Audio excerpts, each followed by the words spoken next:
All right, guys, we're live. So let's get this party started so we can get in and get out. Right.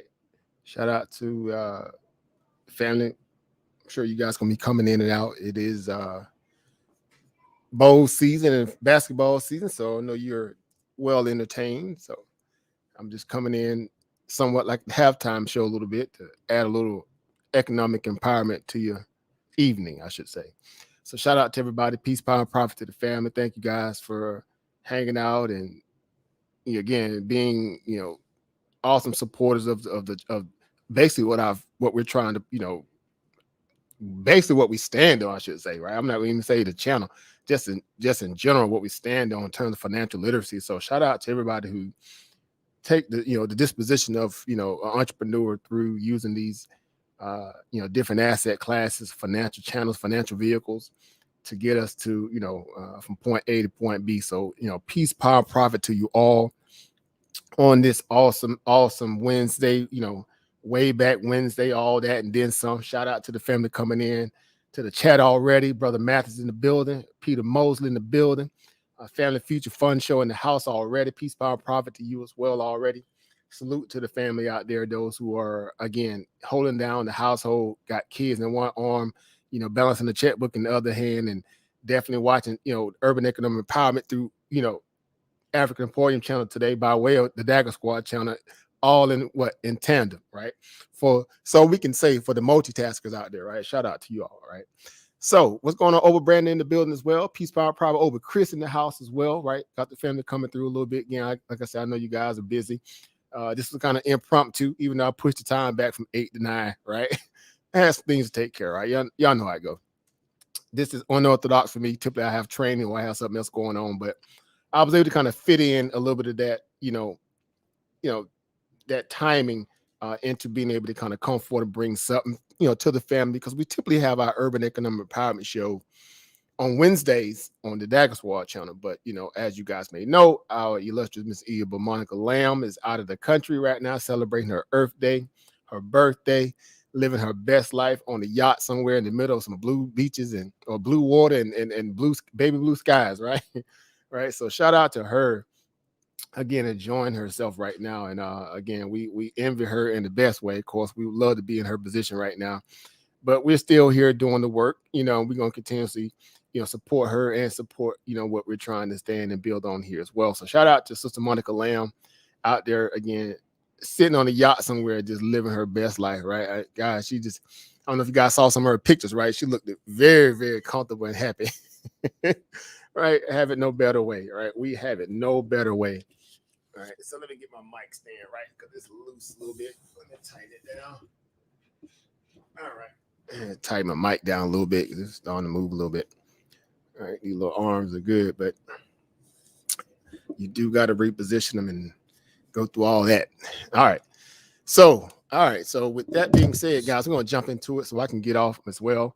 Enjoy the rest of my evening. So, again, topic of discussion is definitely stocks, right? Typically, when we do the Urban Economic Empowerment Show, we talk about a lot of different things, a plethora of business-related, topics, business management, financial, edification, houses, grants, security clearances, Dun and Bradstreet's number. I mean, everything, credit repair, the whole nine. And so, of course, my corner of the house is definitely dealing with the markets in that regard. So we're just doing the annex to that today by way of my channel, so we can have some kind of form of, again, empowerment. So the language is very direct, so you understand that we're trying to reach that mind who is, still a little bit timid about wanting to branch out there and improve one's, financial disposition by way of these different means and avenues, like investing in the markets or crypto, forex, or anything of that nature deals with asset classes that are, appreciating in value, right? So, again, happy to be here and to celebrate this aspect of giving people fruit, right? We're trying to bear good fruit. We're trying to, bring people to the forefront of saying that, hey, if I can do it, you can do it, right? Because this is a layman terms reality, right? If you don't move your feet, you don't eat, right? So a lot of that, in terms of people being timid about wanting to learn how to invest in stock markets is because they've probably been bombarded with a lot of bad information at some point. Probably they see all these different people on YouTube with information that seems a little, too good to be true, promising things that they can't not necessarily deliver, verbatim. Not that it can't happen, but again, we talk about people coming in from the ground up. They're not coming in the market making, buku amounts of money, a day, right? The market does not work that way, right? So what we do over here, we preach, literally, we preach education over all things, right? Knowledge brings power, and power equals profit. So you would never hear us, throwing out, what we tell you or think that you can make in a day if you just follow us. You never hear us talking about just, hey, here's some stocks, go trade these. If you hope you hit, we don't do that. We move from education first, right? We're education first, right? With that, you'll know how to fish for a lifetime, right? And so that's what this is all about. So shout out to everybody who's standing on that square, who realize that this is a marathon, not a sprint, and that this is something that you're going to pay forward to your future generations coming down the pipeline at some point, right? Right? All right. We're not just doing this for fun, right? This is serious, right? We're trying to, again, establish a movement of sharp, people who realize that the power of, wealth creation comes from people taking chances, right? Not penitentiary chances, right? But economic chances, based upon the things that we already buy in our daily life through these companies like Kraft Heinz and Coca-Cola and Mondelez and Apple. And I mean, the list is endless, right? You buy the shoes, the Nikes, why not invest in the company, right? It's a simple thesis, right? Simple, right? But it's hard to get people to realize that. It's like pulling teeth, right? Jokers don't want to put no money forward, right? They don't want to put that money forward, right? But we're going to help people get there one way or the other, right? So we're very patient, and we realize that, again, you don't learn this stuff overnight. So we're going to take our time and be very cautious in giving you good and thorough information. All right. So with that being said, again, the vibes are very still, festive, right? We are in the midst of what we consider to be the Santa Claus rally. What's going on, Eva Tamika in the house? All right. Our family, everything in the building. Shout out to him as well. Peace, Power, Profit family. TZPV in the building. Shout out to you as well, right? Everybody again that might be listening in the back, who may not can type, again, who may be having, multitasking rundown going on right now. So shout out to you all as well. You're definitely here with us physically, even though you may be, just watching the listening. So shout out to y'all. So the market vibes are still, Santa Claus rally, right? Markets are still proven to be Teflon done, even though it seems weak in some aspect. Well, this is the low volume meltup that we thought would happen anyway. So it's no surprise to us. It's about, just making sure you're, in it right places, right? So you can benefit from it, right? So that's the vibe, right? That's the vibe for today. We're going to speak about that a little bit. What we see, far as, going into the end of the year, right? So markets right now are on cruise control. They are on cruise control, believe it or not, right? Algo's got the markets right where they want them. Even though you see these little wicked candles here and there, spiking up, spiking down, best believe Algo still got the market. Why? Because most people who really got big money funds managers, this, that, and the third, they out on yachts too, like Sister Monica right now, right? They're living their best life, relaxing, waiting until the end of the year come in. And the few ones that are still out there moving the markets are just people who going through tax loss harvesting, right? They got up until the 31st to make that happen, sell their losers, right? Clip some of those so you can, collect some of that incentive value from a write-off and move forward into the next year, right? And we got a lot of different fireworks coming into next year that we know of in terms of tapering, rate hikes, et cetera, et cetera. So no shortage of drama setting up for the market going into 2022, despite dealing with the viruses and all that. That's not even up for debate at this point. We know that's ain't going to be, it's endemic. It's going to be here like the common cold. So no need to, get all fearful and scared about that. You got to learn to live with it, and we'll do our best as we always have throughout history, right? So the vibes are still in play. So there are a lot of people out there thinking the market is waiting to crash. There's a lot of people out there thinking the market's still going to skyrocket. Whatever side you sit on, I would say make sure that you're always neutral above all things. Why? Because you don't want to put your feelings and emotions into any asset. Never, ever put your feelings and emotions into any asset. That's the worst course of action that you can do. That does not help your psychology. That definitely does not help your P&L at the end of the day, right? Move with a plan, have a plan, be strategic, and let the chips fall as they may based upon you having good risk mitigation plans in place, right? So with that being said, we're going to jump right into a little opening, vibe, pictorial video right? Courtesy of your boy African Emporium. Hope you guys do enjoy it, and we're gonna jump right into this thing. Peace.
All right. That was your PSA, right?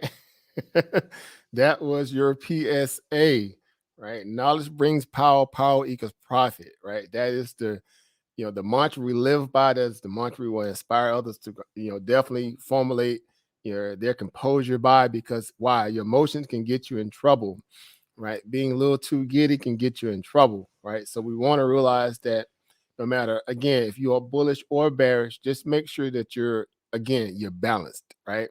Make sure that you're balanced, right? Because that's going to help you through a lot of these moments in markets when the markets are dry, when the markets are liquid.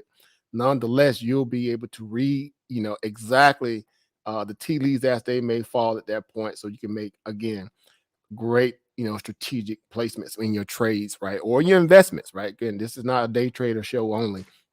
We speak about financial markets as a whole and the many use cases that they provide you. Again, crypto, forex, all of it is synonymous in that regard, regardless if you are for or you're against in those different asset classes.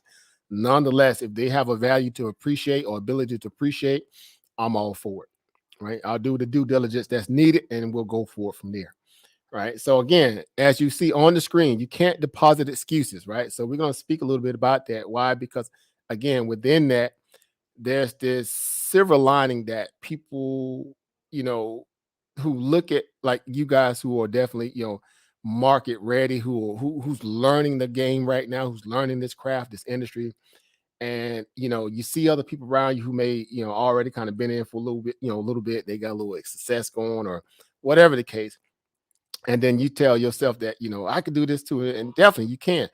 All right. But the one thing you got to realize, right? Again, you're gonna have to put in that work, right? Putting in that work is going to help you get from A to B. Trust me, right? Because again, just sitting back watching everybody else put in the work, you're not gonna be able to deposit what they're depositing, right? So you can't deposit excuses, right? So at some point, you're gonna have to really want to look at this, from a long-term, outlook, right? This is a goal orientated industry. Why? Because we're thinking about like the greats like Warren Buffett when he tells you that you should not think about holding the stock for 10 seconds if you don't plan on holding it for 10 years.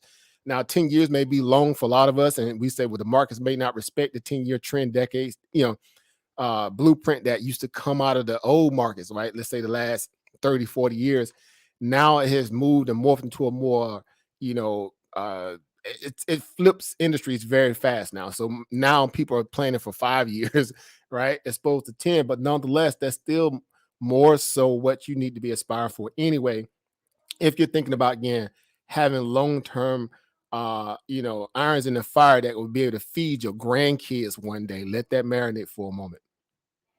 Right? We're talking about feeding grandkids, right? By the work that we're putting in today. So that's why we say you cannot deposit excuses, and your grandkids not going to hear about why grandma or granddad then put them a bag away for a rainy day, right? They didn't blow it all off at the club. They didn't blow it all off at the malls. They didn't blow it all off just being foolish, right? They was thinking about the future generations that's coming. So that's why it's important to realize that the things that you do today, the money that you waste today is going to be well needed in the future when your grandkids and your children, whomever, are looking back like, man, okay, what do I have to fight with? Right? Can't do it with this cooking pot, can't do it with this broom, right? Can't do it with those things, right? So you're gonna have to start putting together a plan now, plan of action on a financial side to be able to do just that for you, right? Because it's important. It's very important. And we don't want to lose sight of that. So again, shout out to everybody that's coming to the building. We got brother Marquise in the building, right? Oh, crypto kid himself in the house. Shout out to him. Very proud of him. He making big boss moves, right? I know he's been busy out there holding down the block, right? Brother out there investing in duplexes and making things happen. Shout out to him, right? Over Sun in the building as well. Again, what they call in the market in terms of market. He basically went from from snail pace to Speedy Gonzalez overnight. So very proud of him as well in his growth. And he's continually growing in this and learning a lot. So shout out to him as well. Over Rams in the house as well, coming through as always, holding down the door, keeping the chat room on lock as he always does. Shout out to him. What's going on, Sister Angie in the building, right? Miss Angie Monroe in the house, right? All things dealing with financial literacy herself. She's in the house. We're going to open this thing up live for you guys to come on to the panel as well, like we always do, right? By way of this Urban Economic Empowerment Show, right? We're doing it on my channel tonight. That's all. But we're just still speaking about, the typical things that we always do, right? Again, how to find the bag, how to grow a bag, how to find a bag, right? How to find money to be in a position to grow a bag, right? That's the one thing that most people somewhat are very scared and timid about when they're thinking about, do they have the finance to learn how to invest? And I say, well, did you stop by the convenience store today on the way to work? Did you stop by the local, Taco Bell on the way home from work? Well, guess what? You got money to invest with because those things you did not need if you had food at your house. Let that marinate for a moment, right? Because that's how this stuff goes. It's about being disciplined and learning how to put away for a rainy day, as the saying goes. So you don't find yourself struggling trying to get it all up at once when it's time to when the people come for you, so to speak, right? So that's why this conversation is very important. That's why we, talk a lot about, again, being patient, being disciplined all in one breath. Why? Because you cannot be successful in life without having both, right? You cannot be successful in life without having both. And again, it goes to the pretty much to the extent where if you're not planning again now, you're behind the curve, literally, right? You're literally behind the curve by way of years against some of your peers. Why? Because it always takes a harder climb to go uphill than when things are great and it's coming down, right? And hey, for what it's worth, the world ain't slowing down, right? People finding ways to get them a bag through any means necessary, and a lot of people are trying to continuously do it the conventional way, right? Go to school, get you a little good education, so you can get you a good job. Like, what is that, right? But I understand what it is, right? I've been there, done that, right? Y'all know the whole nine, right? But we're saying, guess what? Now you need to add to that, right? You need to add on to that, right? Because you need that extra. right? You need that extra, right? Because in learning how to get that extra, then you'll be able to now set up, that multiple stream pipeline where you can be doing a multiplicity of different things and still bringing money in, right? Still bringing income in. Like how exciting is that, right? Right, the saying, how the saying goes, I want to be making money while I'm sleeping. Well, guess what? You have the ability to make money while you sleep, right? But you have to be willing to put, a plan of action together today, right? Whether you get it from me, Sister Monica, Brother Garfield, anybody out there, talking this talk, whomever you hang out with on YouTube or whatever, you got to be willing to put in that work too, right? So that's what that's what makes this stuff so, in my opinion, it's such a personal endeavor. Besides financial literacy, it should be personal anyway. Like, you should always want to, figure out ways to better increase your, your financial disposition. But in this case, of course, it's very personal. Why? Because it's just you against the market. It's you against these different asset classes. It's you against the opportunity that's within these stocks or these different currencies or these different, instruments that will volley you into a great opportunity, given you do the proper research and due diligence and, understand the rules of engagement, right? Staying in your lane, make sure you don't get outside your lane till you able to switch lanes, thoroughly. And then the rest is history. Why? Because you don't have to get certifications for this. You don't have to sit in somebody's university for this. All right. You don't have to go through all this strenuous, critique, right? To learn this. You do not, right? You get all this stuff basically in your free time. The same amount of time you spend on Facebook every day, the same amount of time you spend on YouTube or Instagram or Twitter or Twitch or Pinterest or Snapchat or whatever your favorite social site is. If you spend at least an hour on those sites a day, then guess what? You got time to learn this.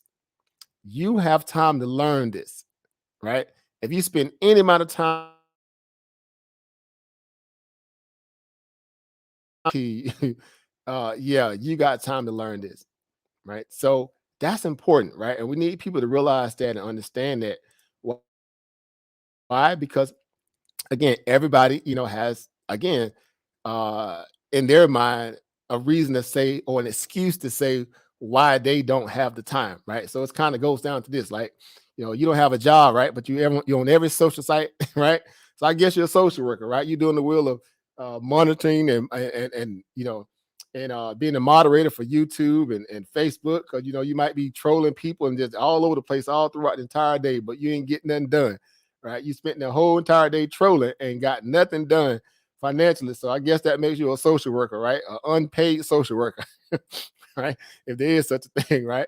So yeah, we want to talk about that. Why? Because a lot of people are again burning good hours of the day on trivial things, right? Burning good hours of the day on trivial things, right? Things that will not, equate to receiving a bag, right?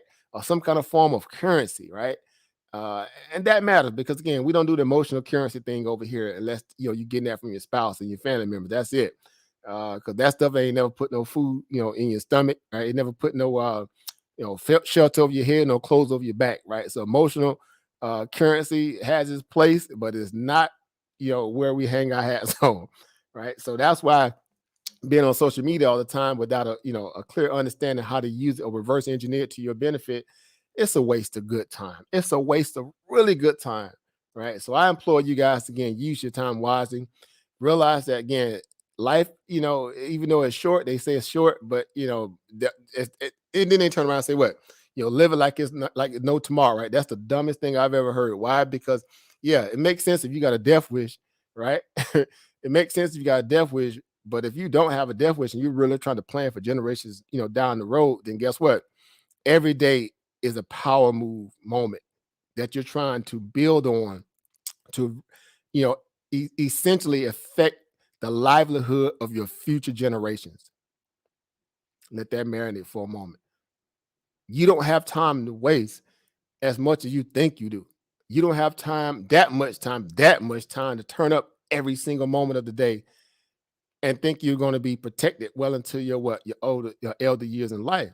That's just not how life works, right? And we all know that hindsight is 2020. Had we got a lot of these conversations and firm talks early on when we were a lot younger, we were probably better off today. Why? Because we've been funneled into the pipeline of the social dynamic of thinking that in terms of America, that is where you have just as much opportunity as the next person, right? All you need to do is do some, three of the basic things, right? Go to school, get an education, get you a good job, like a job, right? They aspire for you to get a job and job only, right? Well, what else does a job can give you besides, you being able to go into somebody's establishment and provide and build their dreams for them, right? A few benefits here and there, granted. Okay, outside of that, how can you really establish wealth and grow wealth, be in a position where you can be able to take days off when you choose to and not when the boss tell you, and then feel like that will carry you well into your future. It does not happen through jobs alone, right? It can happen for some people. Yeah, we granted. There are some people who go that route. They find their way. They move that up the ladder. They make things happen, but it still comes with the idea that you're still answering to somebody every single day, right? So, you know, the entrepreneur energy tells you that what you're in charge, right? That energy tells you that you're in charge, and having that kind of level of intellect to make those kind of power moves based upon good decision making, because you put two and two together, right? You've done the proper due diligence to equate that of opportunity, what they call income producing opportunity. That's a win. Like, that's something most people are scared of. They're shaking in their boots when you tell them to start a business or kind of come up with a plan or entrepreneurial plan so you can bring in multiple streams of income. They'll always revert back to, no, I'm good. I just get me a second job, or I get a third job. Like, what? Like, you realize that algorithm is broke too, right? You really don't make that much more working 2 or 3 jobs. You losing more, actually. You're losing precious time, right? You still burning extra resources to move about through all these different jobs, and you're burning up good time that you could be with family and loved ones if you do have those too. So you ain't really winning just because you get 2 or 3 jobs, right? They've been debunked that whole, that old mess. It can give you a quick leg up and some income, but you definitely trading something for that. I guarantee you that you trading something for that. So that's why I say it really doesn't equate to you having a full range of time to use to your benefit to do what? Plan out good growth opportunity for yourself, void of sitting on somebody's clock, watching the paint dry, knowing they're paying you peanuts and you worth what? Gazillions of dollars. Let that marinate. Let's go to Oba Sunny. I see you popped in the building. Shout out to you, Oba Sunny, in the house, right? Cal in the building. Right, West Coasting in the house. Peace, peace. How you doing? Man, doing well, man. Happy to have you guys in the house as always. Trying to, again, bring truth to power like we always do, man. And I know you was kind of watching the market. Today we was talking about some of this earlier in the group and over the weekend, man. And how you feel about this market thus far, going into the end of the year here? Well, the way I feel right now is the pre-market game is up, especially with the bio and tech companies. Um, I can't say exactly why they've been getting the extra money and extra spending, but it's been a lot of advertisements to them. And even the small companies, like I got one, I think you guys looked at it today, called News. It was the top pre-market this morning, right? I watched Mhm. it from 30 cents, bought into it at I bought into it at 36, then I bought into it at 50, then I bought into it at 52, and it's stupid up right now.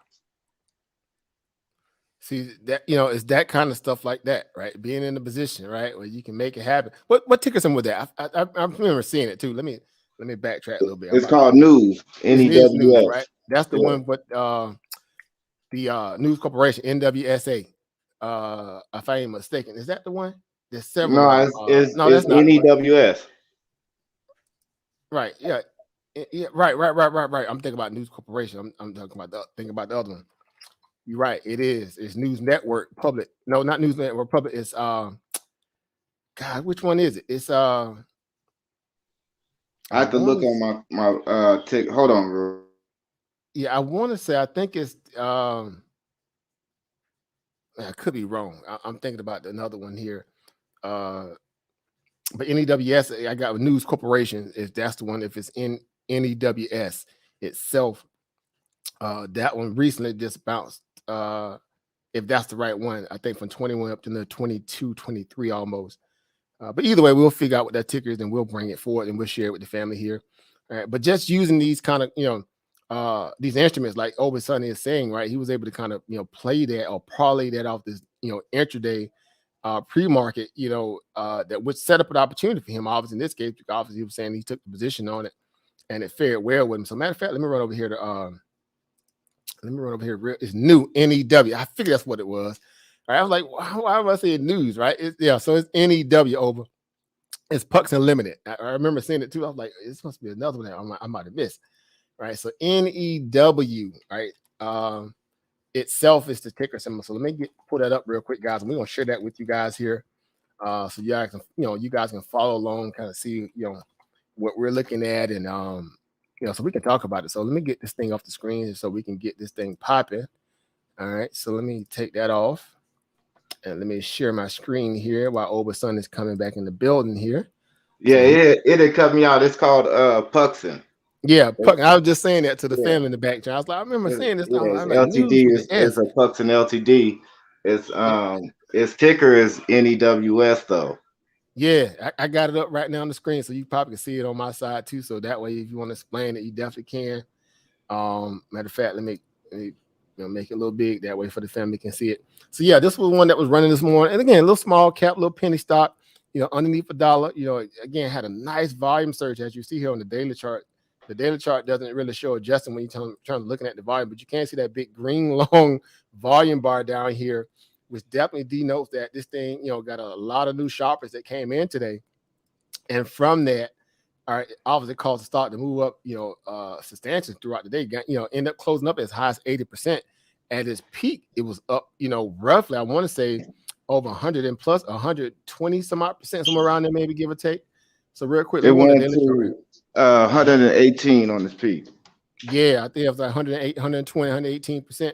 So great movement here on the day here. Looking at here on the hourly chart, you could definitely see, again, a lot of this, volume that came out the gate was, right the first 30 minutes, right?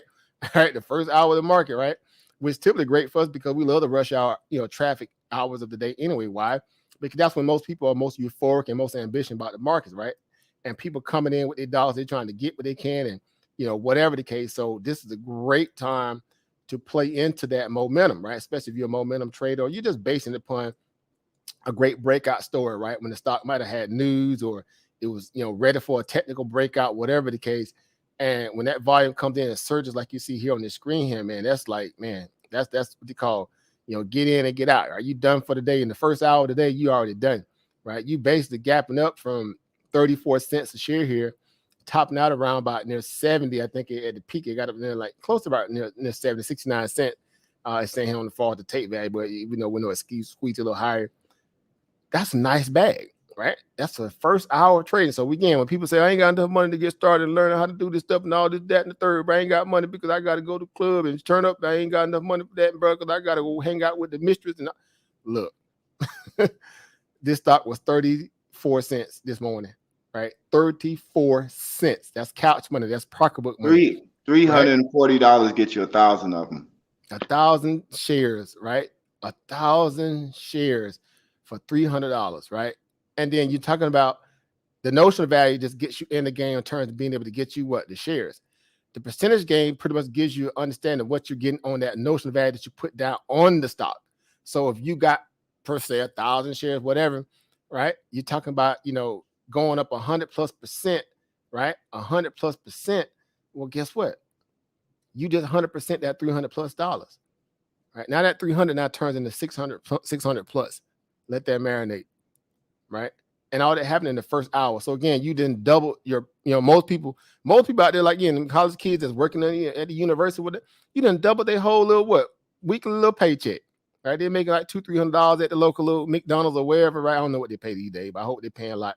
But anyway, they didn't double their paycheck. Why still riding the clock at Mickey D's, right? Or at Arby's, at Chick-fil-A. See how that work? That's what we talk about as far as multiple, streams of income.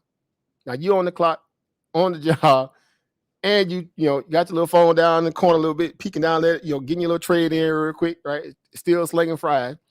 And you mess around, caught your little runner early in the morning, doubled your money, right? Now you up like $600, came in with 3, now you up 600 plus. You feeling good for the rest of the day, right? You like, man, I wish the boss would come here talking trash. I wish the Joker would. You ready to retire, right? You feel good about that win. That's multiple streams of income. That's a feeling that, man, is second to none because you're in a position of control. You have power. You have the ability to make things happen, void of someone telling you that you can, that you can't, right? So that's why we get excited about this. And so you take a person like Robo Sunday. Sunday is in the West Coast, right? So he has to get up a little early, right? He had to get up that extra 3 hours early today to get the market, popping Four in his o'clock. time, 4 o'clock, right? So the same time that we're up, actually, you know, on the East Coast, going in terms of the 4 a.m. to play the full market, to him it's the same thing in essence because he has to get up at that 3 hour early interval, right, for the West Coast time to trade this East Coast rated market, right? So again, that's sacrifice, that's discipline, that's a call to duty that I'm sure he'll take multiple times given the opportunity that he can. Why? Because he knows that this place or this portal is a ground for what? Opportunity. It's a ground for opportunity, right? And if you have the right mindset and the right skill set and the right patience and the right discipline, the right due diligence, or methodology, behind doing proper research, then guess what? It could benefit you too. Again, I know people that get up and do this stuff before they get ready to go to work in the morning. Literally, they in pre-market, make their move, boom, boom, boom, and they out. Right? They on the way to the to the rat race, feeling good because they might have caught them a nice little bag early. Look, they're on cruise control for the rest of the day. Ain't nothing better feeling than waking up making you some money before you go make other money. Let that marinate for a moment, right? It's that kind of energy, right? So that's why we get excited for this stuff because again, it's just an extension of realizing that you're not going to be successful unless you're willing to take those kind of entrepreneur, endeavor chances on, information. Of course, in this case, just information. This not flipping the coin. This is not rolling the dice. This is not Russian roulette. This is using, streamlined information to help you, put two and two together, come up with a plan or a procedure to maybe to what, utilize these markets. So again, as you can see here, going on the news tab here. All right, let's go to the news tab here. All right, let's see what we got here. Just think again, this little stock right here, right? Puxon, right? So let me see right here. So we got midday game. We got some news here, the 28, 29. We got some sectors here. Momentum Wednesday. So we're talking about a lot of these stocks that are moving on momentum today. The latest news that came out on Puxon was on the 28th here as well. Said Puxon plans to dispose of business unit to comply with China regulation. So they obviously fight for regulation. It's probably a low float stock more than anything. I remember seeing that, I think some of the schematics on the early this morning. But nonetheless, they're trying to stay compliant, right? We know the whole China market is up in smokes right now because of the whole, tariff elongated Cold War that we got going on and China transparency up against American, prying eyes. And it's a big mess out there now, and it's, the likes of, Alibaba, JD, Weibo, Pinduoduo, Didi. Y'all know the names out there. Neo, XP, and so many of them out there, right? They're under fire right now because there's this Cold War that's disturbing the business between investors that we're all sitting there like, man, I just hope these people get this stuff under control. Why? Because, we fair business no matter where you at on this planet, on this rock of a planet. If you have a stock or opportunity or asset that has the ability to grow because you got a good, game plan, white paper, business model, whatever, then yeah, we want to invest in you too. So right now there's this, fight with, potentially getting these Chinese companies delisted off American markets. Why? Not just on our side, but on the Chinese side too, because they're in their feelings, right? They all in their fields right now. President Xi and President Biden, office that stem from even when Trump was in office too. So it's not just Biden, right? And it's just, it's making for bad opportunity in some of these high growth value stocks like Alibaba, right? Alibaba like the Amazon of China, right? They're the Amazon of China, like the big old mega company. And, they're trading, as if they some kind of form of a, I don't know, retail juggernaut, reject. Like make that make sense, right? Big politics, right? But that's the markets, right? So we understand that, that's how the game is. And so, we have to play by the rules nonetheless. And we don't get our feelings involved. Why? Because that's what's going to hurt your pockets, right? That's going to hurt your pocketbook, right? So feelings aside, you look at these opportunities and say, well, man, I wish that, they get this stuff shaken out, or shaken out, or, I don't know, come to some kind of form of a ceasefire or whatever, because we still see companies like Alibaba as a big juggernaut, right? Alibaba, again, we're talking about the Amazon, right? The Amazon China. Matter of fact, man, they were doing this stuff actually before really Amazon kicked off into the juggernaut that they were. Right. So Alibaba ain't new to this. Meaning, Jack Ma, you guys familiar with Jack Ma, the CEO? Well, he relinquished some of his, share interest or controlling share interest recently because he wanted to go out there and do philanthropic things, but you still recognize these companies by the people who founded them. And Jack Ma was the one who founded, Alibaba. And so, like we talking about here, the stock was over 320 some odd dollars a share. This just literally in October of 2020. 320 some odd shares in October 2020. Now it's another thing over is that most of these Chinese companies, they're not doing good in the market, but they're actually doing good where they at as far as right. a whole. That's a good point. And again, from a business related perspective, they're still doing numbers. Why? Because their main influence of customer base is basically in their demographic. Now we know that Alibaba does ship, international, but they're up against the same thing that everybody's dealing with right now: supply chain issues, right? Again, a seizure of the growth perspective. Why? Because all this political red tape is kind of messing up them. They're ability to mash the gas pedal and really, R&D their business is necessary, M&A their business is necessary, capex spend is necessary, whatever they need to do to kind of keep that wheel, of growth in motion. They're kind of playing the stagnant game right now as well, but they're still doing numbers, right? Don't get it twisted. I saw some the other day with a stat, even with Alibaba, that they have this thing what they call Singles Day, right? Singles Day would be equivalent to what we have in America called Black Friday. Well, in China, over there in Asia, they call it Singles Day, where they have this one day where they have what they call record, discounts. And so all the major players that's in the retail space, have this like event where they go live almost like it's a concert, and they just kind of rack up all kind of sales. And all the citizens who realize that too, they go out and go shopping like it's like a carnival, seriously, like a carnival day. Y'all might want to look that up. It's called Singles Day, right? Some of you guys may be new to this stuff. It's called Singles Day. Look it up in China and you'll see. But their Singles Day brings in billions and billions and billions of dollars, right? Again, it made our little Black Friday this year definitely look like, man, a convenience store, thirst trap, in relation, because we can't compete. Why? Because they have a bigger head count. They're more disciplined. They're more culturally, loyal. And they spend because they know that money is coming back to them in some kind of form of incentive. Unlike in America, it's a free fall, right? They just gas you up for these little holidays, get money out your purse so they can float their little GDP, touting, growth and this, that, and third, but they never really paying it forward and paying it back to the citizen, right? That's why it's hard to, it's like pulling teeth to get money out of the government. Yet they always going in your pocket through taxation and this, that, the third to take money out of your pocket. Like, make that make sense, right? So that's why people already know the game that America plays. It's not even up for debate any longer, right? It's just, man, you come to America to get money, period, and move on. Simple as that. Spoiler alert. I'm sorry if you brought into the so-called quote unquote American dream. Good luck. Yeah, all right, about that. America's a corporation, it's business first. And with that being said, it's asset ownership first. Meaning they're going to cater to those who own assets first. Point blank, period. Get out your feelings if you're thinking different, right? So you have to realize, again, you have to play the game to be in this game, right? Because that's the name of the game, right? That's how this system is set up. So that's why we advocate, financial literacy in the way that we do in terms of education, right? Edification through education, because it's going to help you, again, be able to weather these storms when there's, natural disasters, when there's economic disasters caused by different politics and this, that, and the third.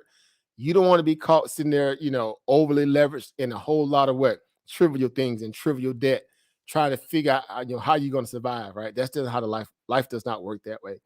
And so, again, that's why it's important to, seek out those who are in these different spaces who can maybe help you, right? Help bridge your naivete into understanding how the financial markets work, not just stocks, but crypto, forex, binary options, regular options, whatever. Any kind of appreciating the asset class, entrepreneur endeavors. All of it is definitely a positive, right? Again, as the meme of the day is, you cannot deposit excuses. You cannot, right? You cannot deposit excuses. All right. So that's why it's important, guys, that we realize that when we're looking at these different, use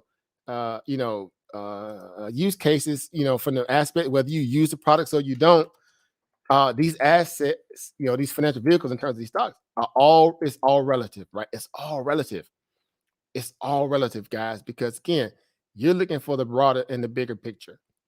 Yeah, you're looking to turn that $100 into 150, the 200, the 175, the 130, whatever. That's growth. You're not getting that in your money market account right now.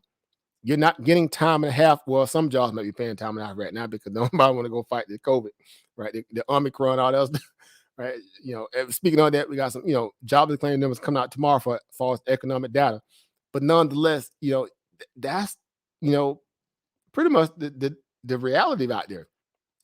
You got to have other ways to, again, make $1 out of 15 cents. Simple as that. So if the only game in town, serves you the best opportunity, then why not learn it? Because as y'all may know, we have this saying in the market when we use the acronym TINA, there is no other alternative. Well, beyond, the housing market, real estate market, or entrepreneur endeavor in terms of starting your own business, right? There's some kind of form of network marketing, whatever the case in that regard. What is out there? Don't say a job, please. Don't disrespect. Don't disrespect your ancestors by saying a job, right? We're not anti-job. We're just not job first. Let me repeat that. We're not anti-job. We're just not job first. We're thinking about ownership, right? We want to be part of the ownership mindset, right? Controlling interest on mindset, right? Partner mindset. There's nothing else, right? Be a partner, a third or a half, right? That's when you're a partner, either a third or a half, right? So that's important. So in the stock market, guess what? You're pretty much, you're the complete owner, operator of the opportunity. The stock is just an instrument, right? The stock is just an instrument. You have all the cards in your hand. Don't think you can't control the stock movement, right?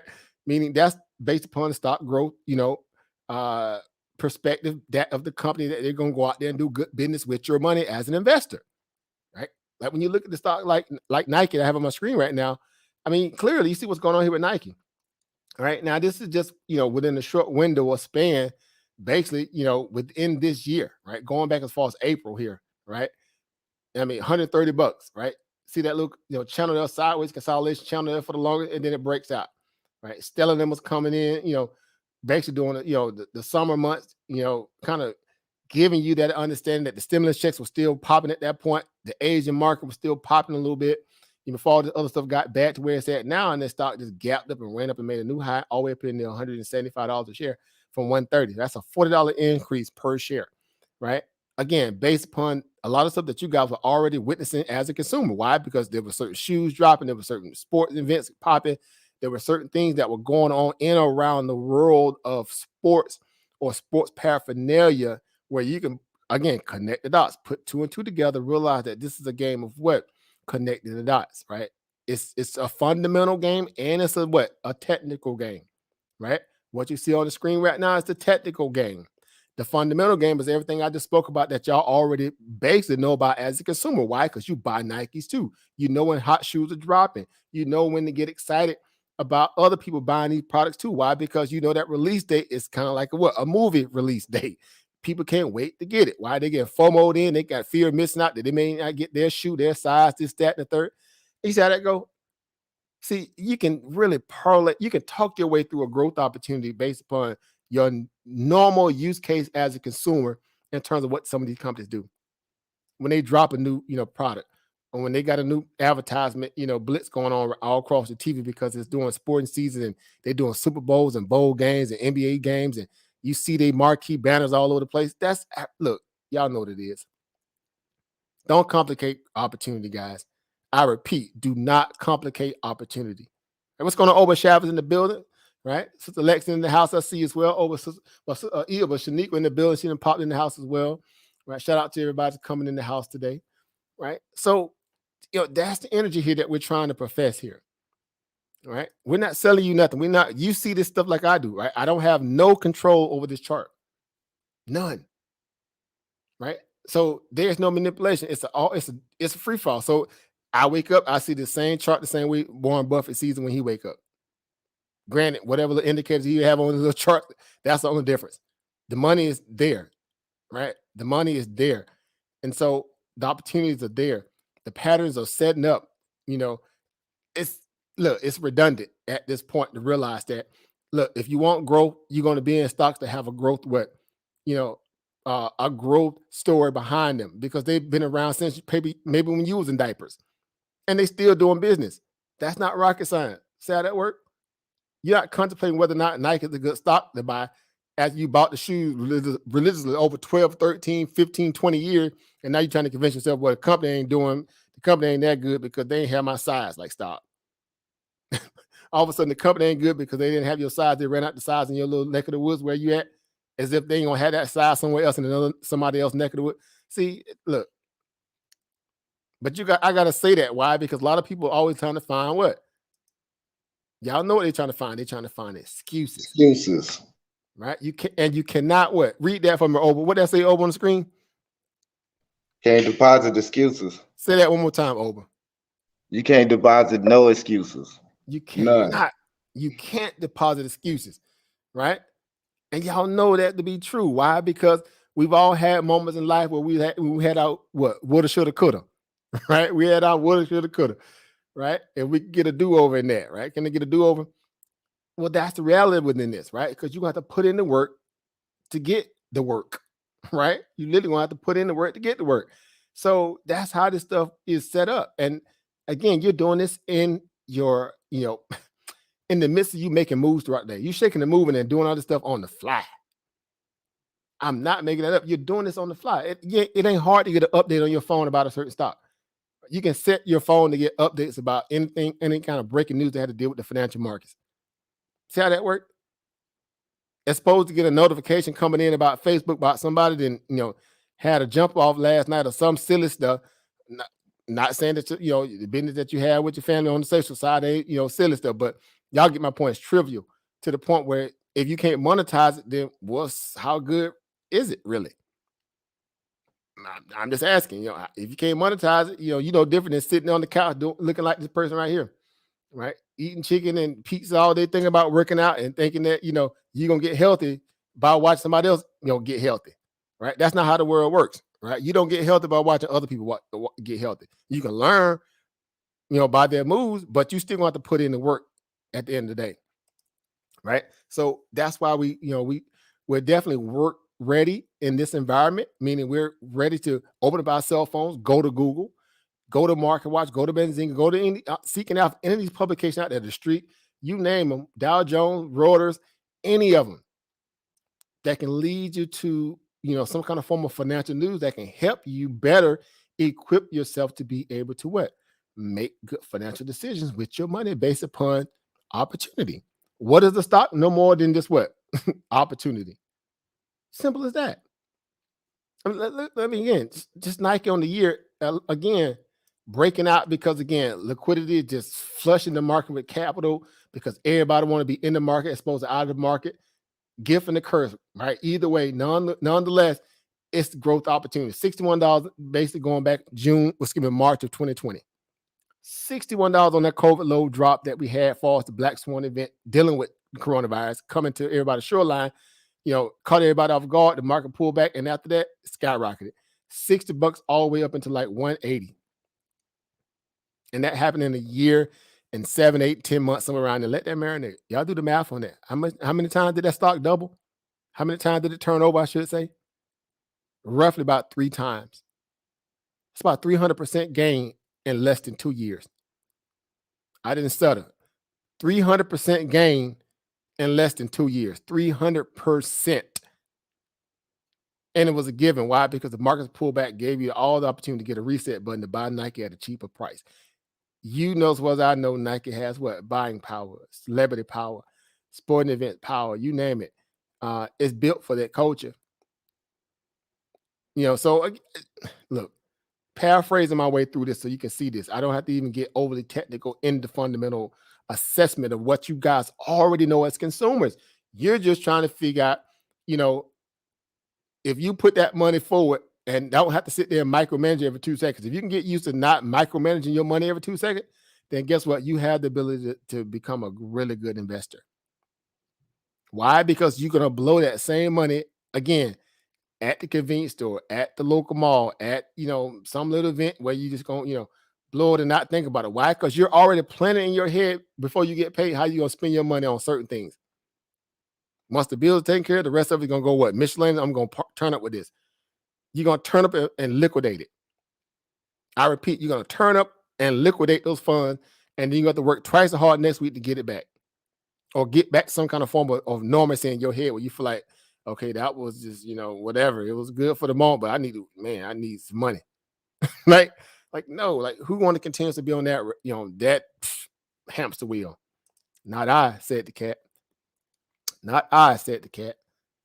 So again, put two and two together, make these kind of, informed decisions and go get paid. This news and information that we're, talking about here is not hard to establish, again, a regimen of being able to look up these things and look at these things. Now, let me show you real quick. I'm going to show you right here.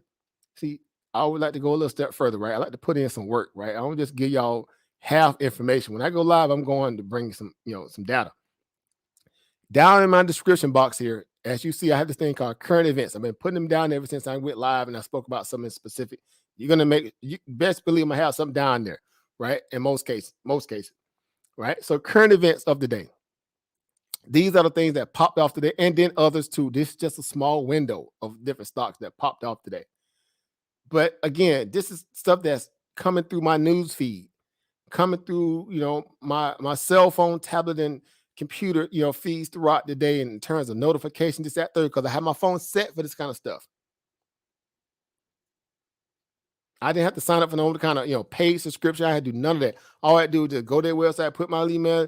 Yeah, I'm looking to get, email notifications about stocks and this, that, the third, and this sector, that science, technology, health, and all that. Just send it to me, especially if it's financial related. Why? Because these things obviously are what? Potential pipelines of opportunity by way of these different asset classes in the terms of these stocks. Not, again, some kind of, secret society. It's not. It's not. It's just knowing how to look, where to look, and why you're looking. Establish that, then you can make moves. Right? You establish that, then you can make moves. So not hard. So look, of today, current events for the S&P 500 Dow closed at records today, right? Another record Wednesday, another record day period. Why? Because markets are still on cruise control, like we said earlier. Markets are on what? Cruise control into the new year, right? How should you prepare for the finale? Well, people ask that, are we in the Santa Claus rally? I don't know. I'll let y'all be the judge of that. Well, how can you be the judge of that? I say go look at the stock. Go look at the stock market. Right? See, we don't have to do speculative conjecture, hyperbolic conversations about, I think it's this, no, we deal with primary sources to the best of our ability every single day. Primary sources. Source up or shut up, right? So we don't have to guess our way through this. Most people, look, y'all get it. We don't have to guess, right? Because the markets are already kind of set up in a way where it's news driven for a purpose to make sure it keeps those who are in it well informed to the best of their ability. So markets on cruise control, heading into the new year. How should you prepare for the finale? So again, if you asking, if we're still, I guess in a rally right now, if you want to call that, or are we rallying, or, is there such thing as a rally? Well, I'll take you over to Exhibit A, right? Exhibit A.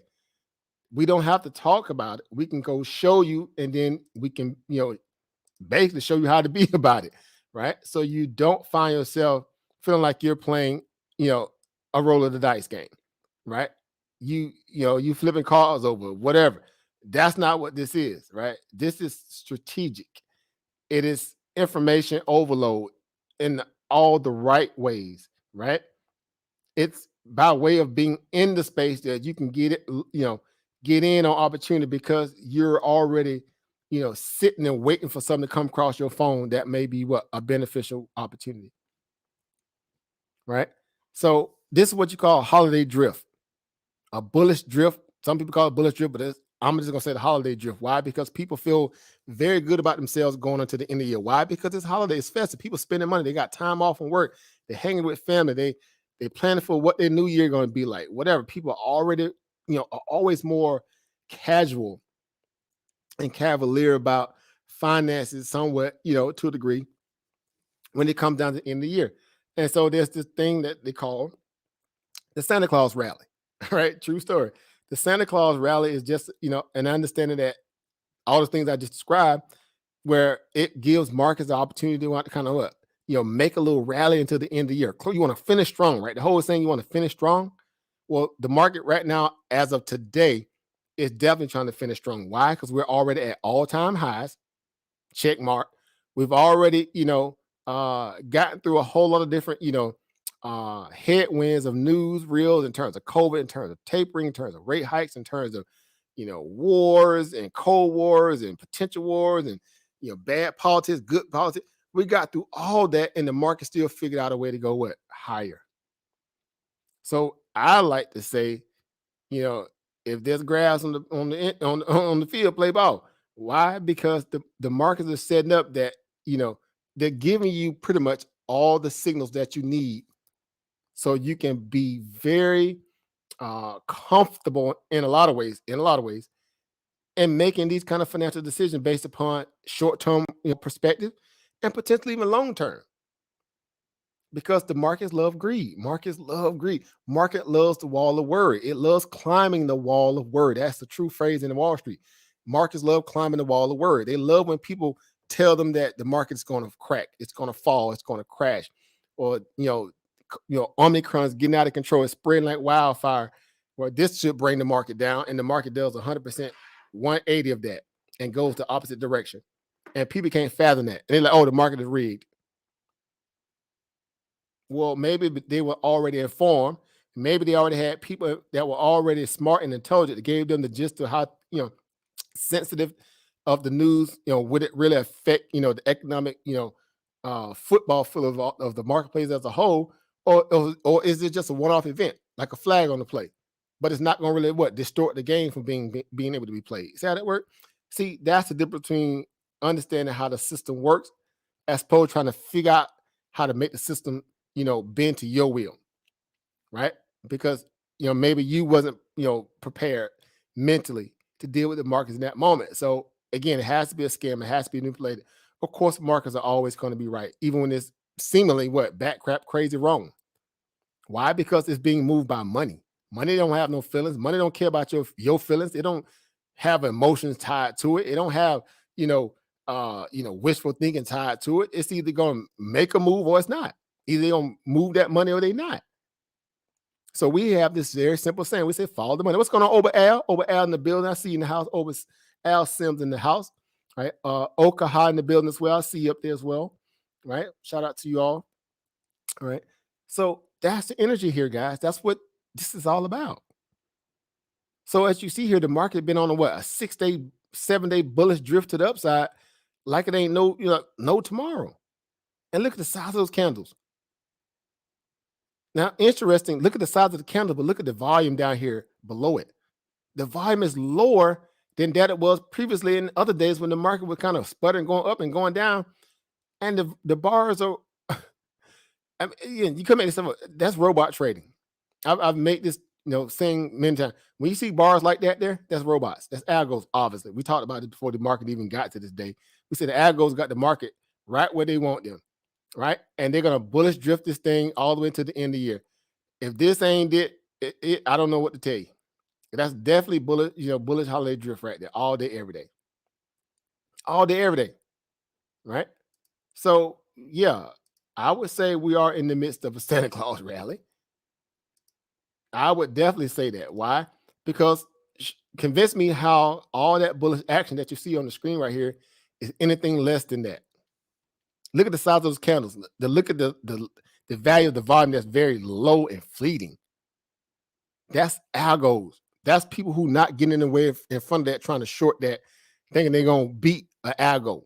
They got billions and billions and billions and billions and billions and billions of dollars at its disposal, and it's buying literally in a planned way through these high frequency algos where it's playing 20-30 cent spreads, and any kind of value of a person trying to come in and alter that it's running right over. Oh, you try to distort my 20% spread, pop, move. Okay, I'm going to double on the next one. And we're going to add an extra liquidity of 100 to 200 million extra in this next candle.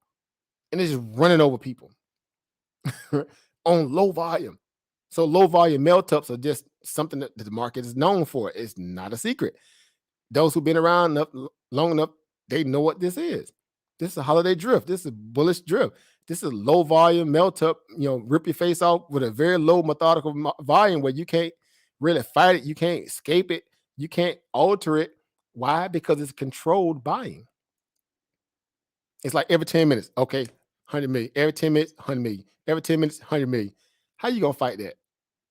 With your little $1,000, your little $10,000, your 100,000, even your million. How you going to fight that? So that's bullish drift. So it wasn't hard to see when they made that turn going into the ideal of the so-called quote unquote Santa rally, seeing it getting back above some major level of resistance that was kind of holding it down below it.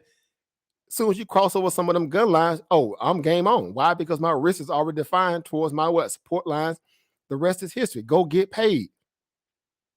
And that's all we've been doing for the past 5, 6, 7 days. We've been crushing it.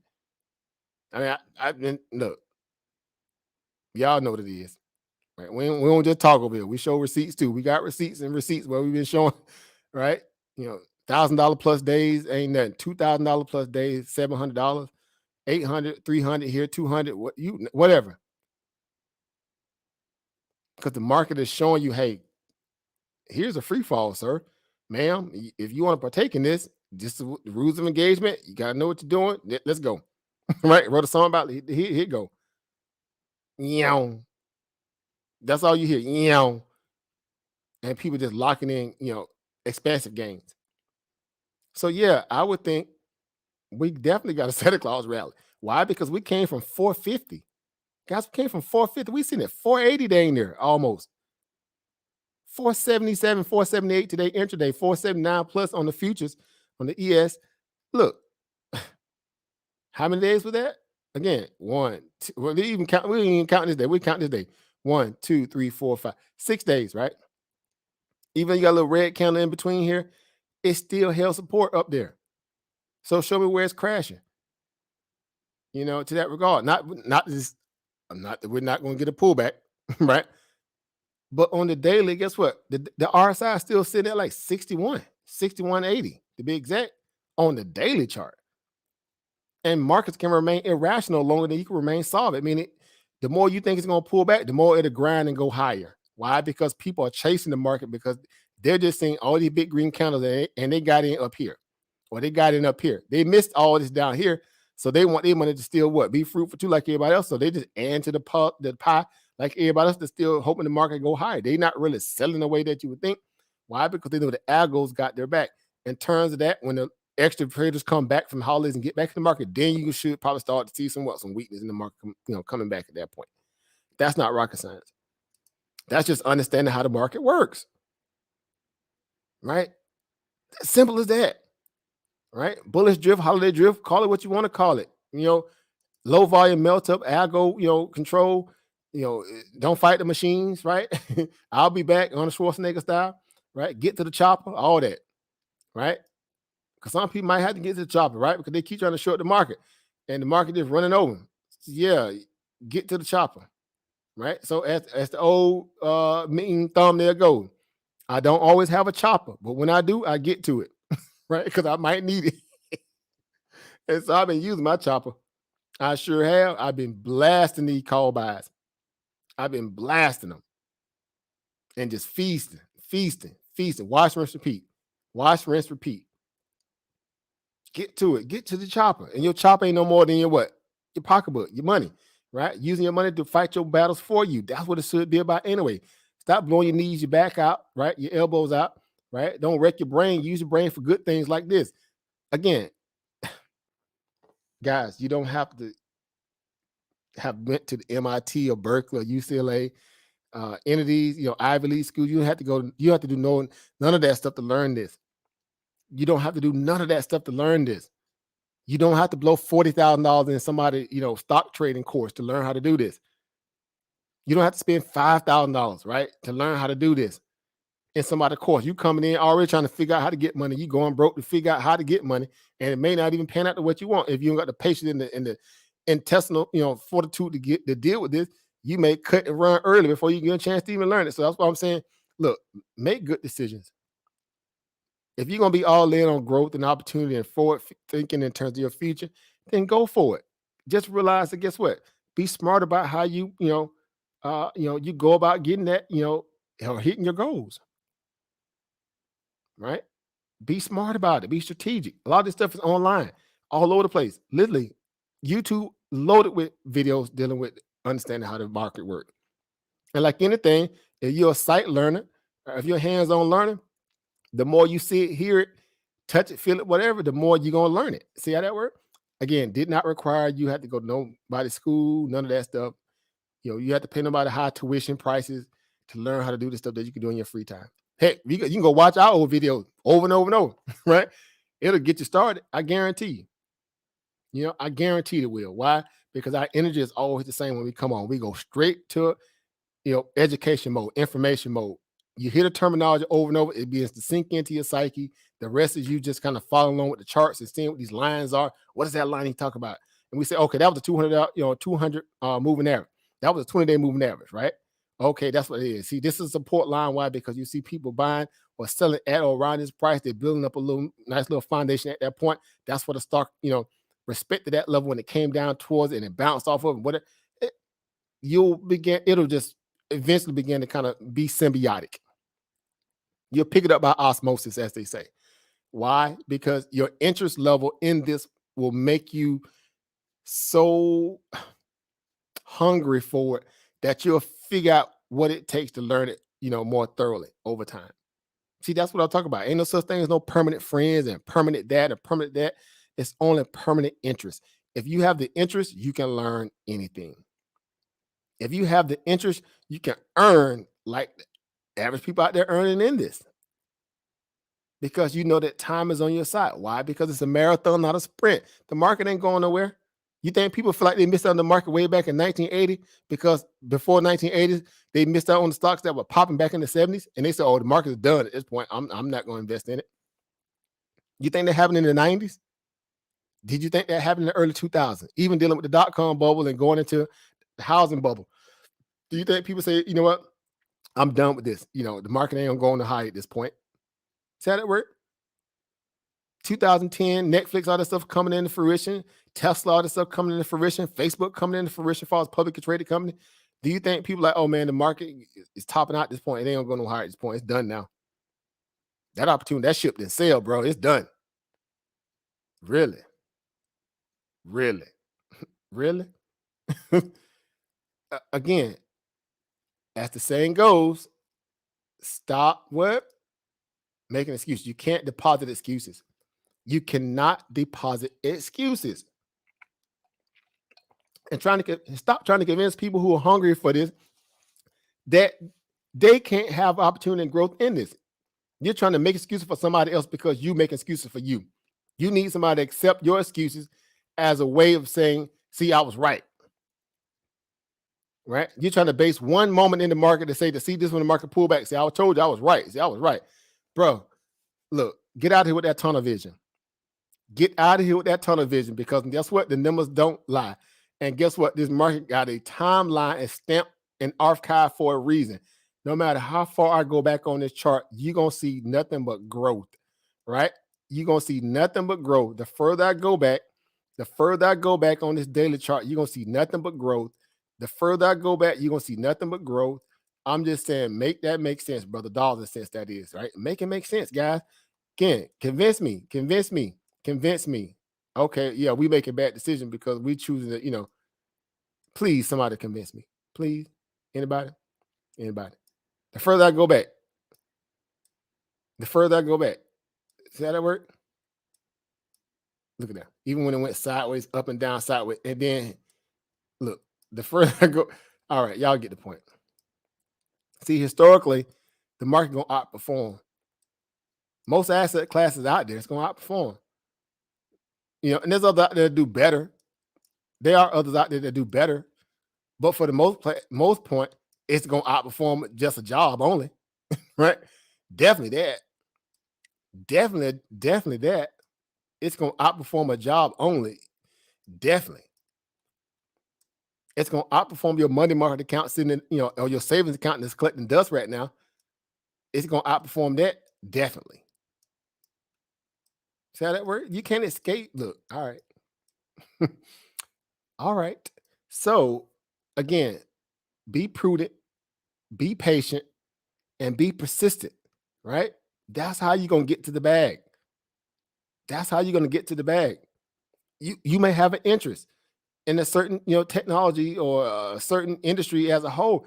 There's stocks within your interest that you can invest in. There's stocks within your interest that you can even trade, right? Let's say you're a person who let's say you like any information coming around science, bioscience, biotechnology, right? Moderna, vaccine news, just anything that has to deal with that. Guess what? Not just Moderna, there's many others, right? So, but look here. Let's go to the hourly chart so you can see these things popping off when they pop off. Matter of fact, let's go under that. Let's go to the 5 minute, right?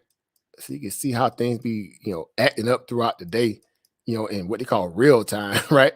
Real time bullish drifts and breakouts and breakdowns and all kind of craziness, right? This dotted line, right? This dotted hash line here is the start of a new day, right? This asset opened up already kind of down, gap down from the previous day. It gapped down basically from 241 to 239. It's about $2 gap down. From there, it went all the way down from 239 down to 233. It dropped 6 points in the first 10 minutes of the market. 6 points. Now, guess what? People make money going up. People make money going down. See how that works? The bull and the bear ate in the first 10 minutes of the market. The bull and the bear ate in the first 10 minutes of the market, meaning you could have shorted the stock, meaning traded against it. That's what you say, trading against it. That means that you're short the stock, that you're thinking the stock going to go down as opposed to up. You could have played both sides, right? Just been, ambidextrous, right? You could do two things at once, right? Both hands, right? Right? And you would have made money. And guess what? The area that it bounced off of was not what? By accident. It was not a fluke. I'm going to show you why. I'm going to show you a support line at around that price where you can see exactly why, how technical analysis marries great opportunity too. This line right here, see this line where it bounced off right here? See right there, that 235 area? Or 233, 235, 233, either way around there. Even you can say 235 up at around this point here, but it came out 233. But at around this area here, so we're going to do what you call like a box, right? Let's do a box. So you can see exactly what I'm talking about, right? Where's that one where, hold on, what am I doing over there? Let me do I want to do no pattern, no line. Let's do, these are the price note. Where am I? Let's do a basic rectangle. All right, so let's do a basic rectangle. We'll do 235 to down to 233. All right. Now I'm going to show y'all something here. Again, markets always, as odd as it is, right? I'm doing this the long way, so that way see right there, that candle right there, that wick that came down right here, even way over here, came down that same penalty box. We can call this what they call the kill box or the penalty box, right? Where markets shown that over time this area here has contingency. Why? Because it obviously been there before. If it went higher, obviously, right? But within that, you can see that there's some areas of support, resistance, all in one within that little field of what? Field of play. Now, in some cases, it's going to look defined. In other areas, it may not be as defined, but nonetheless, that's the area where it bounced off of today. So you can easily go back and look at the historical chart and say, oh, it's been in this area before. How did it act? Did it trade in or around that area? Did it build support in or around that area? Did it consolidate in or around that area? Did it break out in or around that area? Nonetheless, you're just trying to find out how did traders respect that area. Not rocket science. You see it came down to piercing to it here, same reality there, right? Same reality there, right?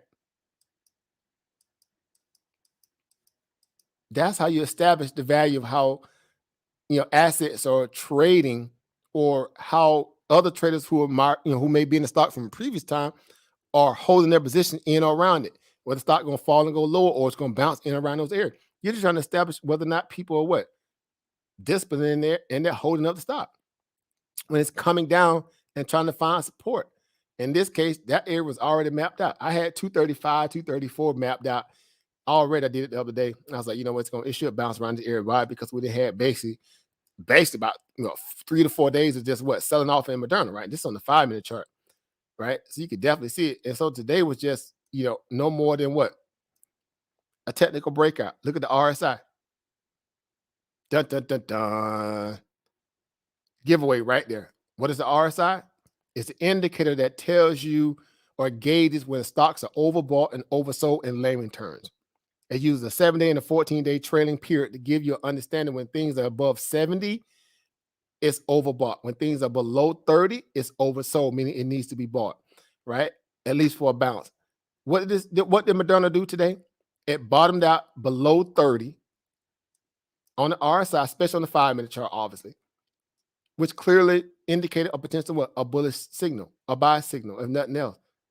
Why? Because you're literally at the most oversold perspective danger that you can be in terms of where you think some people are gonna say, well, it's time to cash out a little bit. I kind of wrote the stock down.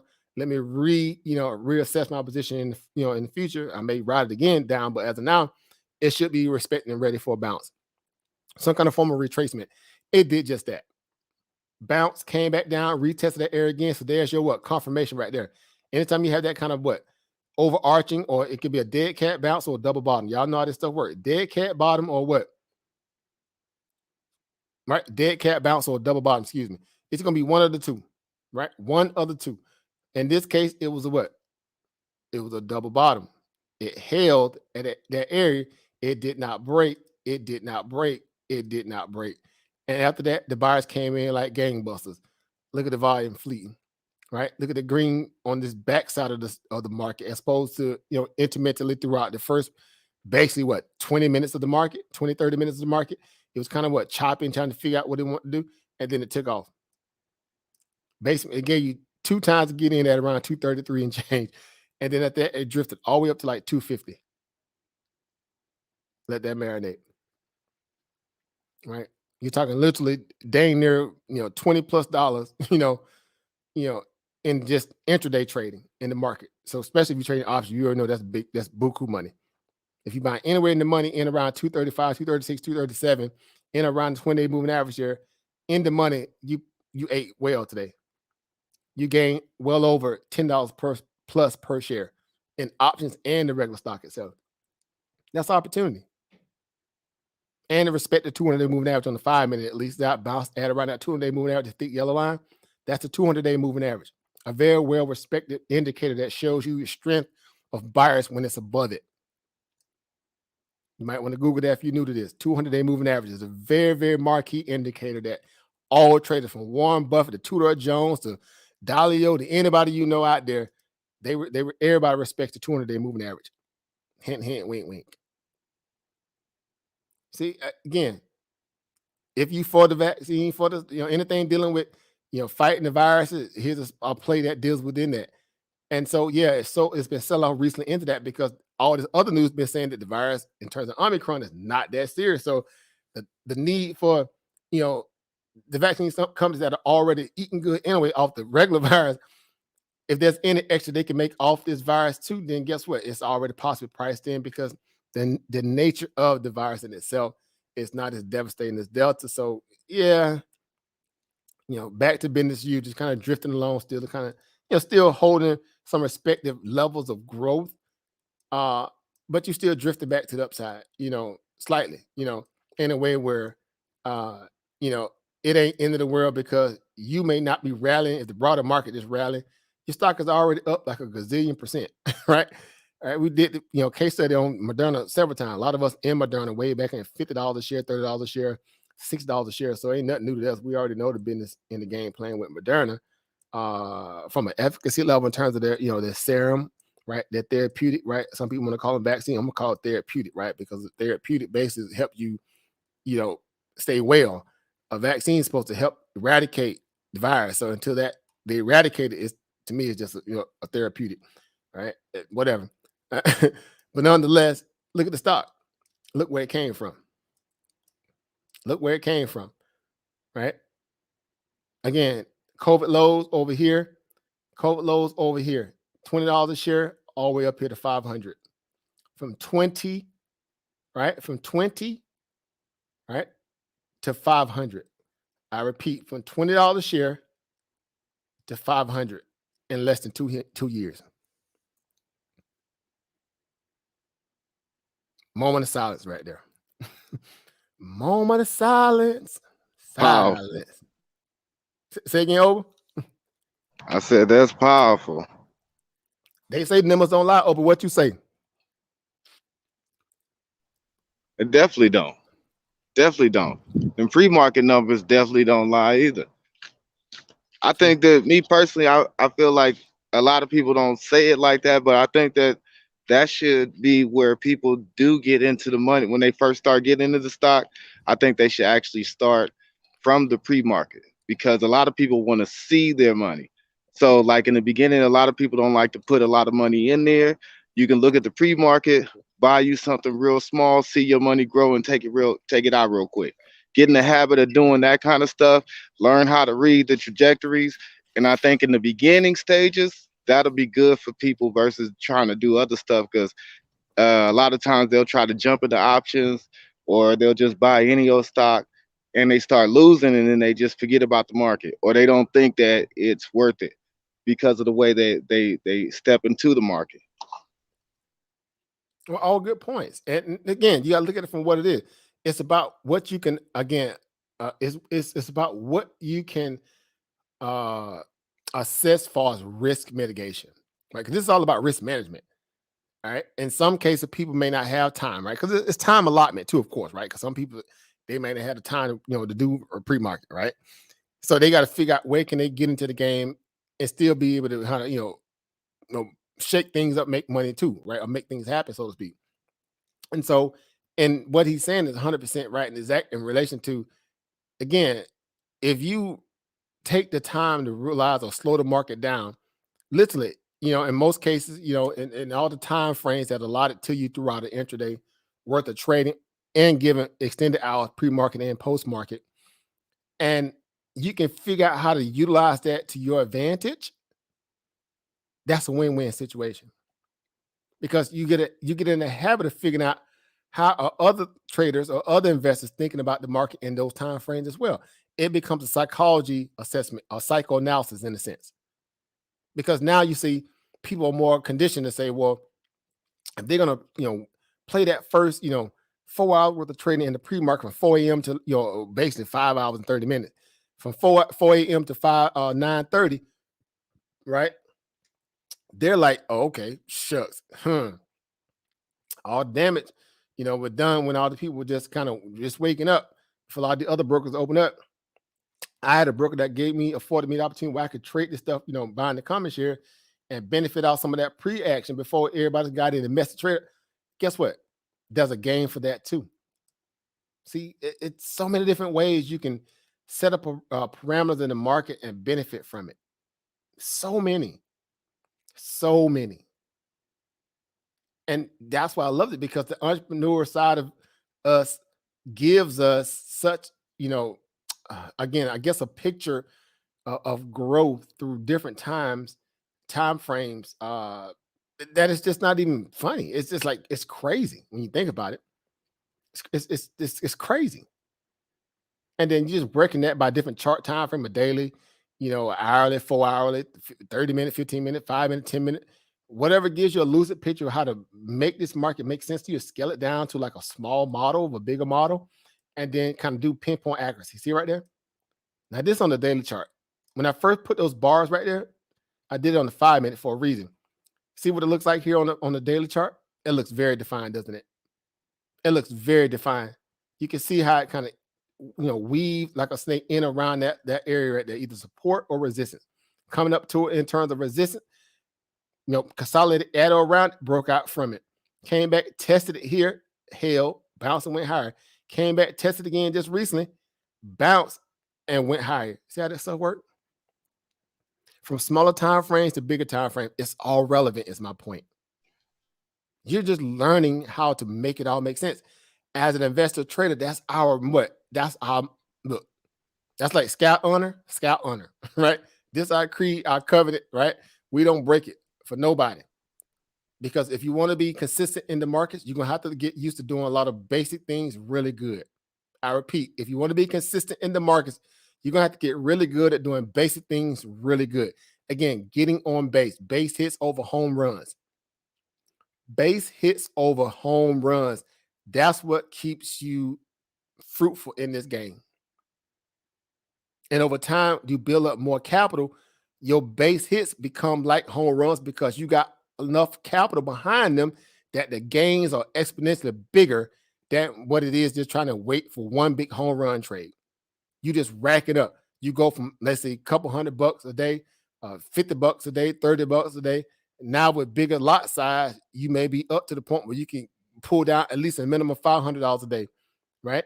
Minimum of 500 a day. Now you can either do 3,000 that day or 2,000, but that if your base is still 500, guess what? Everything above that is what? Gravy. See how that work? And then $1,000 again, lot size, but being consistent in the game gives you opportunity to do so like that. But again, that's just your goal. That don't mean everybody else can hit that goal. So you can't go out there and market it to somebody else. Oh, let me show you how to make $1,000 a day. Well, in theory, it can happen, but in practical thesis for people who know not what you know at a level to be consistent at it, don't have the time to offer to the market that you have, they're not going to be able to do that until they figure out how to get to a place where they can compartmentalize time, mental fortitude, money, all that to be in a position where they can give it and devote the time they need to figure out how they can put themselves in a position to do so. And even at that point, it still ain't guaranteed. Why? Because the markets are not what? The market is not an exact science. It is not an exact science. It's moving parts. It's variables. It's wavering. It's geopolitical news. It's war. It's oil. It's famine. It's growth. It's happiness. It's cries. It's stimulus. It's deficits. It's debts. It's all that and then some. It's supply chain issues. It's COVID. It's look, y'all get it. Inflation, right? The number one thing definitely kicking everybody in the teeth right now, right? It's highs and lows. It's the point. So yeah, you have to be willing to adjust and audible right along with that. That's why I say we don't move with emotions over here. We move straight based upon the information that's given. So that way we stay level-headed and being able to kind of make the best informed decision as we can with our money. Simple as that. Again, everybody don't have the same time allotment. So you have to figure out how to use it to your advantage wherever you can, whenever you can, because in doing so, you'll get better understanding how markets work. And then you just start piecing it all together over time. When you do find the time to do other things during a certain time, you just start piecing it together. See, I trade this block time a lot because that's the only time I allotted me. I mastered it. Oh, now I'm trading this different block time now. Oh, this is great. I can apply some of that to this and also kind of adjust myself to this and how to trade psychology maybe working in this time frame. Before you know it, you done built the whole archive in your head exactly how markets are moving from literally from sun up to sundown. That's what you call war ready. You're planning. That's what keeps you in the game. And that's what makes it stuff exciting and interesting. Because people who make money in markets, to them, it's like waking up every day like Christmas. Every day is Christmas to them in the market, literally, because they can say, well, you know what? There's no cap on the amount of money I can make, apparently. So, yeah, I'm going to put forth the best effort that I can to put myself in a position to win, period. I just want to win. And the market gives them that level of opportunity. Even doing low market melt up, holiday drifts, bullish drifts, whatever you want to call it, it's happening. So again, these instruments are just one of many. Again, we're using some of these names, but no matter what you throw out there, again, it's still all relevant. Gold, we can look at gold the same way. Look, gold supposed to be inflationary hedge, same reality. That's why I've been going sideways for the longest, right? Stuck in this channel. You see it there. You kind of see the channel here. It ain't hard to figure out, see what the channel is here, right? You see what it's doing. It's bouncing in, pinging in between. Eventually, it's going to set up like a spring coil, and all that kinetic energy going to what? Cause the what? Break out. Linear regression bands kind of starting to tilt upward a little bit to the right. So again, look, asset class, gold, commodities, equities, real estate, REITs, real estate, whatever, right? Whatever. Put it in front of me. Let me dissect it. Let me diagram it. Let me, see the fundamental story. Let me check the technical. Yeah, I could put it. I could put a trade together with it, right? Based upon some key entries that I maybe want to see it kind of come into, or whatever the case. Again, it's all relevant. Is my point. It's all synonymous to that regard in most cases. No matter what it is, you're just built for the kill. Period. Is that that word? You're built for the kill, right? The saying "built for the kill," right? I think it's some kind of predation with dealing with animals. They built for the kill. They just wake up every day, they want to eat something, like a great white shark. You wake up every day, to go chase something, because everything when they see it coming, it's running from it, right? You built for the kill. Right? You want to be that kind of person in the stock market. You want to be built for the kill. Let that marinate for a moment. 100% right, over Chris. Men lie, women lie, but numbers don't. Shay. Right? So one book that helps with decisiveness, emotions is Trading in the Zone. 100% right.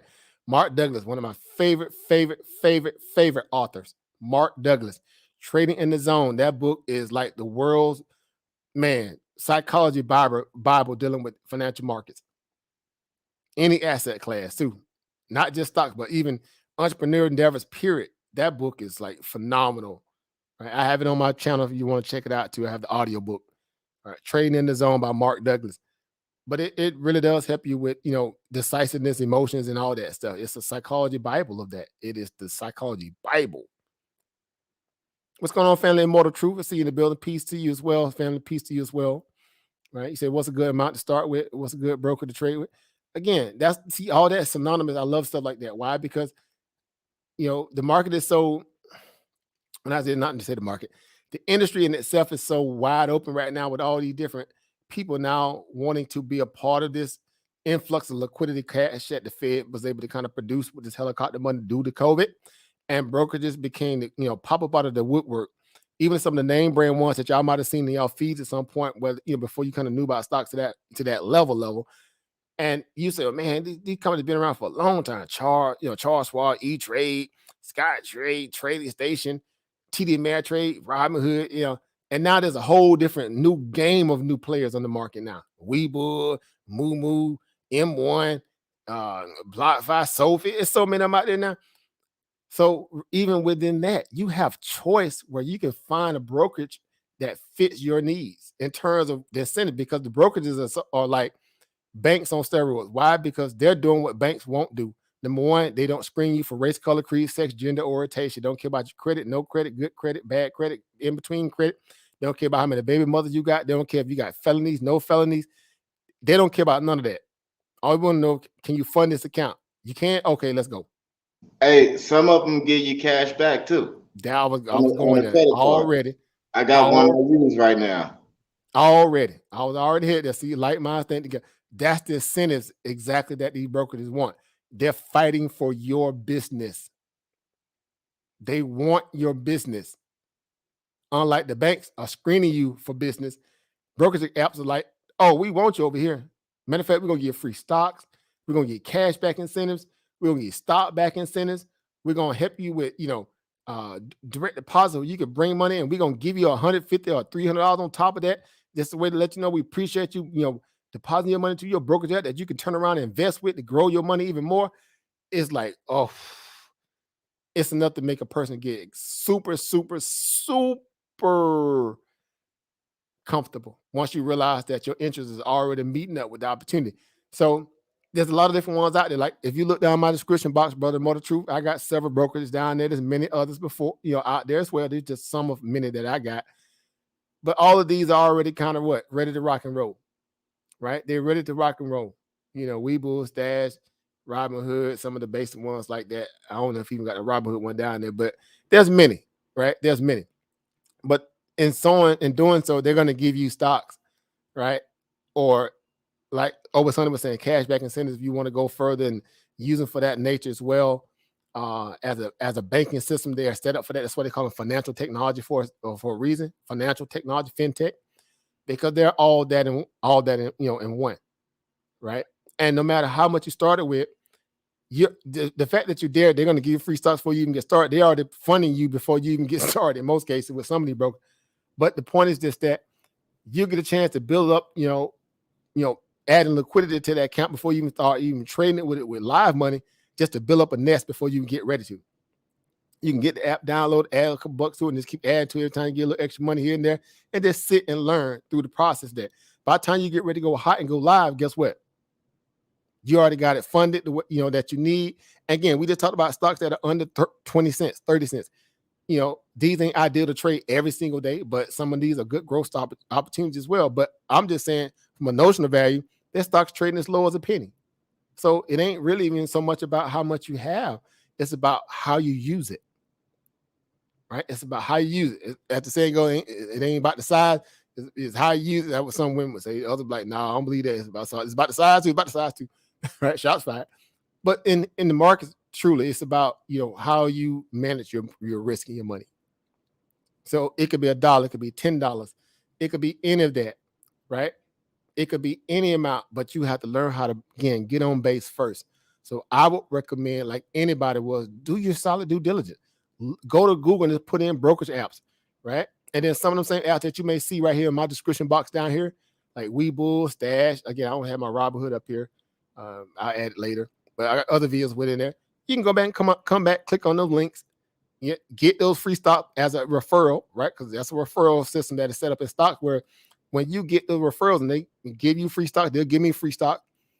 You turn around and go set up your spouse or a friend or whomever family member you get them started to. Guess what they use? They use your referral system, and now you got all you people new apps, and you're getting free stock and they're getting free stock or free money, essentially. So it's an incentive package scenario where it's a win-win for everybody. Why? Because again, it's an opportunity where you can use it to grow money.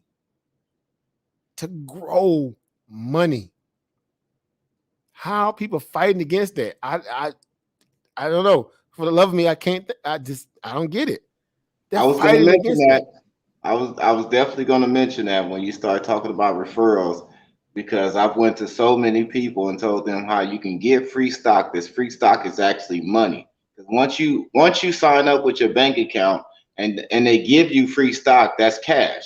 You can actually cash it out. If they give you anything from $5 to $100, you can cash that out. Some of them give you highs $1,800. Like we will some stock. I mean, I've got stock. I mean, I've gotten Apple stock. So likewise, it just makes a difference. But a lot of people, like what I've been basically trying to do around here is give incentive for them to have incentive to do something. So I've basically been on the page of I'll give you $20 to sign up using my code. So that way we both win. I get the $20 back.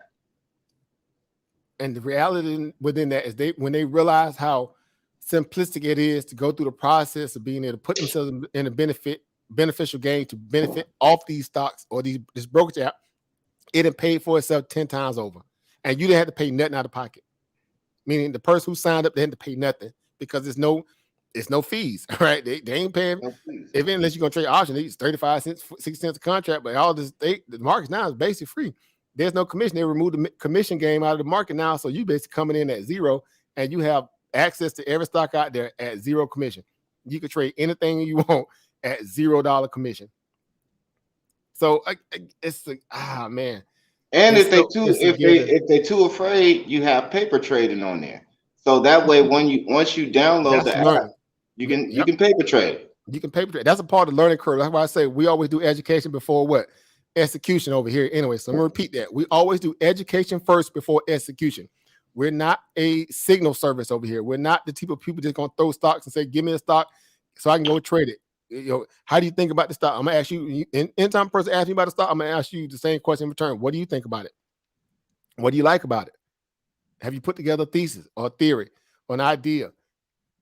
In that moment, that tells me whether or not you're serious about it, right? If you just want a second opinion, that's I can kind of give you a baseline understanding, but I want to see that you're doing the work too. Why?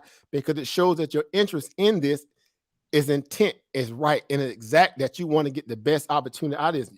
You're putting forward all the things that we talk about every day as far as risk mitigation. You're putting those things into practice. Why? Because when the person that helps you is not around, how are you going to perform? Again, how the saying goes, give a man a fish, he gonna eat for a day. Teach a man to fish, he'll what? Eat for a lifetime.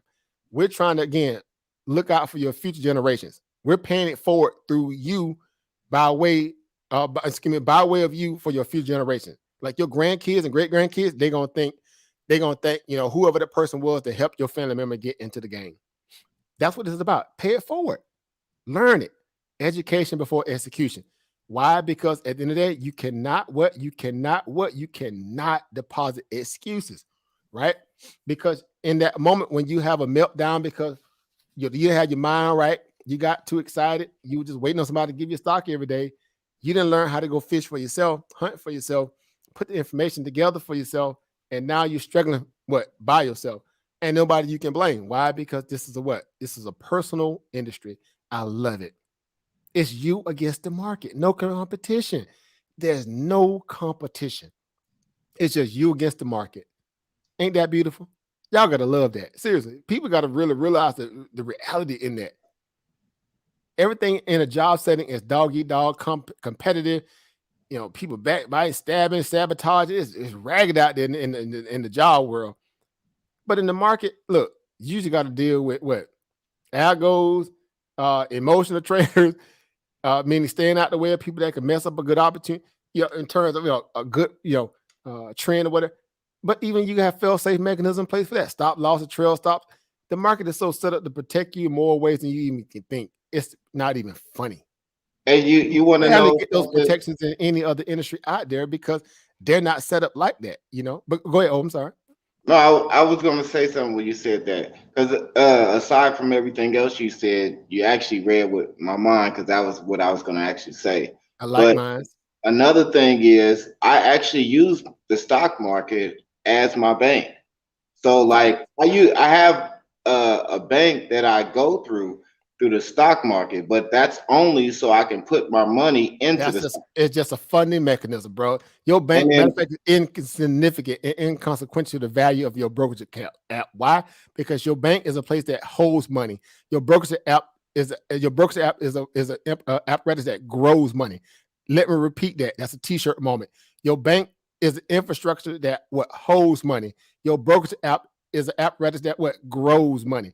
Now make that make sense in terms of comparative value. your average stock makes a 15% annually. So it's on the page of if you do the analytics and figure out what stock that you need that's going to be doing something in the future, right? Like give you an example. We have ChargePoint. ChargePoint is a EV company and it's set to do big things. Right now, it's doing minimal things where it is, but in the market, it's kind of slow dragging. And mostly it's slow dragging because of the news and everybody biting on everything that's going on. But if you actually look at the dead cat bounce on there, then you see just like how you did with Moderna, you have a point where right now it's dropped to about 17 and 17 is it's only hit 17 one time within the whole year. Once it hit 17 it bounced. That's when you start seeing it in the 27s. So now it's on that deadline. Probably about next week it'll be on the same thing where it bounced. So these things like that, watching these little specific things actually helps you because you can do things in the market on your own. You can manipulate the money on your own. You don't need nobody. And a lot of times in the real world, you'll need extra help. But when you're in the market, you solo. You got your own thing. You can do whatever you want and you can make whatever amount of money you want. It just takes patience and it takes you to be on the page of where you just don't jump to the conclusions. So it makes a difference. 100% right. As we always say, right?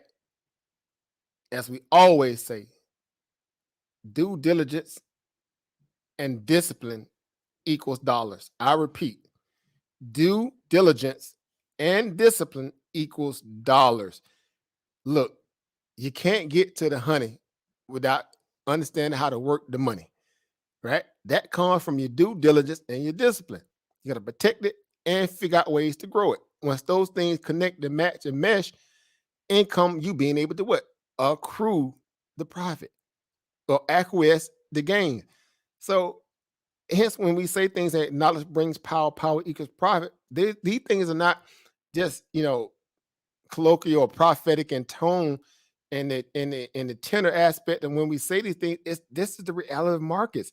You have to be willing to put in the work, right? It's one of the most favorite sayings that I love about the stock market or within this industry, where they're saying investing and trading is not a lazy man's game, right? You can get lucky, but you cannot be what?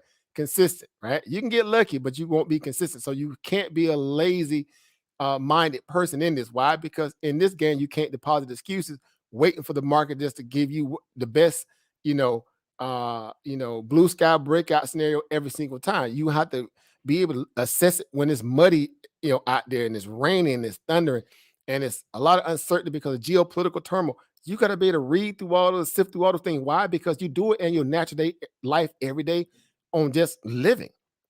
Now, if you put a financial aspect value to that and figure out how to now use this from a monetary gain perspective, you'll see that even during chaotic moments, guess what? People making money. When hurricanes are taking people roofs out, forbid that happens to anybody who ever been through that.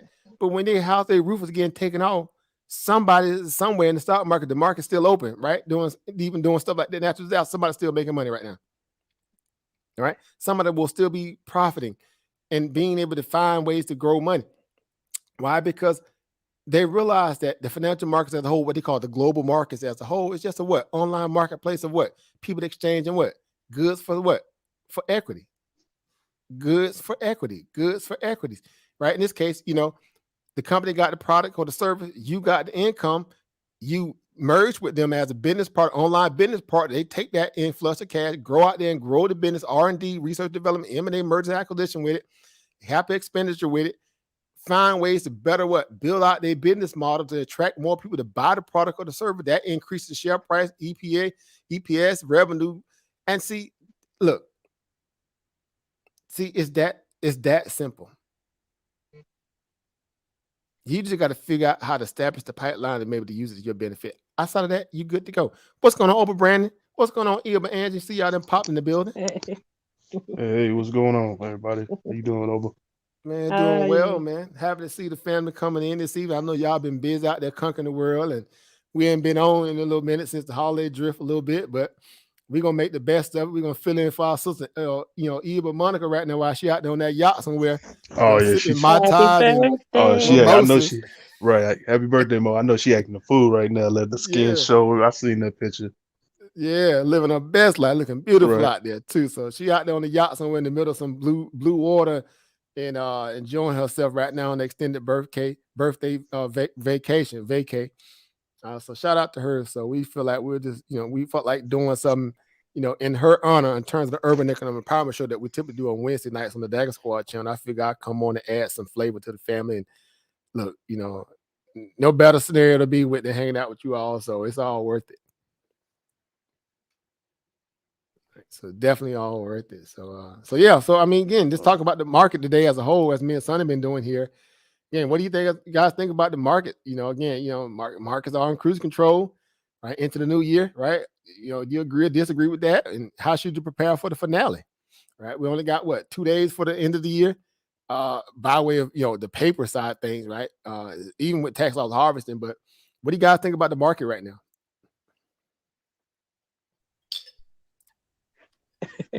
Go ahead, Brandon. Oh, you ain't got nothing. I was waiting for you. You ain't got nothing. I was just gonna say, I know towards the end of the year, during this time, everybody's selling off. So I was kind of like holding back, really just not doing much. And then I got too restless, start putting in some trades, and actually forgot that, well, I had a couple of Nikes that expired, and I forgot to go back in. Like I usually try to keep them on my board, like some puts and some calls for Nike. But so I went back and did that today. So it'll correct a few things, But yeah, I saw all of the, like I had so much red on my board, but I'm not discouraged because I have some long calls, long options out there. Got some leaps out there. Okay. And again, we're on that back end. So, people are reassessing their situation and planning for again the next year to come, and how some of these assets may respond, and where they are as far as sector rotation. Are they cyclical or they not cyclical? Are they, you know, just per their normal growth cycles of moving in tandem with the market energy, right? Again, people tax loss harvesting for their losses, for the losers, and you're building up on their bigger, gainers, or in some cases they're just taking profit because they want to get ahead of this new tax cycle that's coming up. I saw something today where I think a couple of CEOs were doing. That's why they started selling that record numbers this past 3-month past quarter, where you've been seeing these CEOs selling that record numbers. It's because they also get ready to go into a whole new different tax plan too, right? We forgot that we just had a new president came in, so his tax plan goes into effect next year, right? So they still trying to cash out right now on the Trump's tax plan since it's still in lieu a little bit. And so that's another aspect that sometimes people fail to kind of look at too on that political side. But whatever, tomato, right? It ain't enough to really write home the mom about, because some of these guys cashing out in the billions and the millions, right? Especially bigger hedge fund and some of the even the retail traders are cashing out pretty well. They did pretty well throughout the year, just buying the dip and just watching it rip, based upon Jerome Powell letting that printer go down range. Then they ain't really complaining if they were just patient and let the money work for them. So yeah, the markets have been really, man, it's been great. Not to mention the stuff with the stuff with the chips and the battle between the oil and the oil and the electric vehicles. So I got a lot of electric vehicle stocks just waiting for their turn to rise, but right now they're like in the red, but I know it's gonna pop up. I just saw some news about one of the vehicles, the one that's in Georgia now. Did you all see the news about that? Yeah, Rivian, they opened up a potential manufacturing hub down there. Yeah, that's the one that Amazon's in Rivian. business with. And then I think don't they have like a partnership, like you said, over with Amazon? Yeah, they already got an order a PO actually for some purchase order for some of their trucks. So they already in queue to be the first one to take hold of some of these vehicles once they they're completed and met the range standard that's necessary. So again, for a lot of these EV companies, they got ahead of themselves because the craze of the markets wanted to be in them a little too early before they even had production. A lot of stuff eventually end up getting rinsed out by the market. It typically happens that way. That's why I say the market works in a way where they say sink or swim for a reason. And the markets left to their own devices will do just that. It'll bounce out some of the froth. It'll get people back to what they call fair value valuation. And then they have to go out there and execute, right? Everything is good in the beginning because the hype, like anything, right? It's like trying something new. You love it. And then after, you get used to it, like, okay, throw that one in the closet, right? Or next to that other, collect dust. And now I have to, provide the use case at this point, right? Right, you good Nike, you good Air Force white, the chalky white Air Force One look good when you first break them out the box, but the first time somebody step on them or scuff them up, they going in the dirt pile, right? And next thing you know, you going fishing in them. Like, but these my fresh white. Now you out there slinging catfish, bait all across them. That's the market. That's kind of like the reason why we don't put like what do you call it? What do you call the uncharted the new price points? What do you call those? Price discovery. Price discovery. Mm-hmm. Yeah, you wouldn't that's a big risk to take when you're in price discovery zone, range, because it's got to correct itself and then get to a place where the traders are comfortable or will consolidate more. And a fair value price. Who wants to pay $176 for a stock that just IPO and they ain't pushed out one vehicle out their production factory quite yet? Like, people already got used to that game. Like, bro, that's like you going to Winn-Dixie, Walmart or Target or Whole Foods, and you paying for your groceries in advance, only for the fact that that they're gonna have this kind of, supposed great grocery and great organic, this, that, and the third, and you saying, okay, well, all right, now I know at some point, this stuff gonna, be worth it, so I'm just, giving you the benefit of the doubt now because I just, want to be in. But if it never materialized, you done bought it at a premium, then, somebody like me coming on and giving it time for the business to work itself out, the business model to work itself out, I'm gonna wait, let them go through all that what Exactly.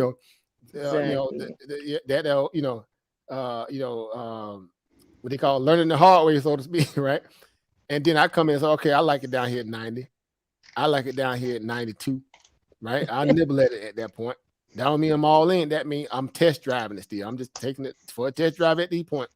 If it holds out, checks out pretty good, I'm good to go. But I'm not buying at 176, right? Right? Unless I'm buying right? No. So yeah, so it's understanding that too. Again, understanding use case. Use case is very, it's necessary, right? It's a necessary. I bought it low. I didn't buy it that high. Yeah, I'm just saying in general, just use cases are very, great assessment of understanding how some of these companies will provide a window or a white paper, if you will, of their business model, whether they can compete. Now, the EV space as a whole is still new, even though Tesla's no spring chicken in it. It's the front runner for a reason, because they went through all the ups and downs early on. They went through the trials and tribulations early, so they're in a position where they can now set their business up to kind of move in relation to that of people who want to really get into space. Everybody that's new coming in got to figure out where their niche at, or their niche at or is, I should say, excuse me, where they can obviously figure out a way to kind of capture some of that market share too, right? So Rivian obviously is more on the utility truck side of things, right? Mm-hmm. They're specific dealing with worker type trucks, worker vans. Obviously Amazon. Think about Amazon, right? A lot of little worker type trucks or sprinter type trucks, good for cargo and carrying and packages around.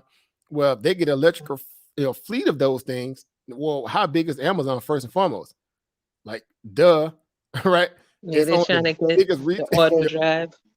It's on the biggest online retail on the planet, right? So if you think about, if they're in a position where they can eventually outfit their whole fleet, meaning if the contract stays relevant and they can compete at a where they can fend off all the wolves that may want in on some of that Amazon money, if they be in the prepare EV manufacturer for their vehicle, their trucks going forward in the future, well, how many of those trucks are they going to be able to outfit? A lot. How much money does that translate in terms of revenue growth? A lot. You see how that works? So yeah, people are keeping their eyes on Rivian for a reason. That's why they got to hurry build that manufacturing plant down there in Georgia. Why? Because they're going to need to be able to kind of annex some of these different geographical locations around the country to get those trucks to those Amazon hubs fast, right? And not coming from the central, United States somewhere like out of nowhere. No, you're gonna need strategic plants like what Tesla doing a lot with Elon Musk, making those strategic moves. And then they keep trying to open up the Amazon distribution centers around the country like they did the Walmart ones for a reason, because they're trying to build a bigger foothold in their business model too.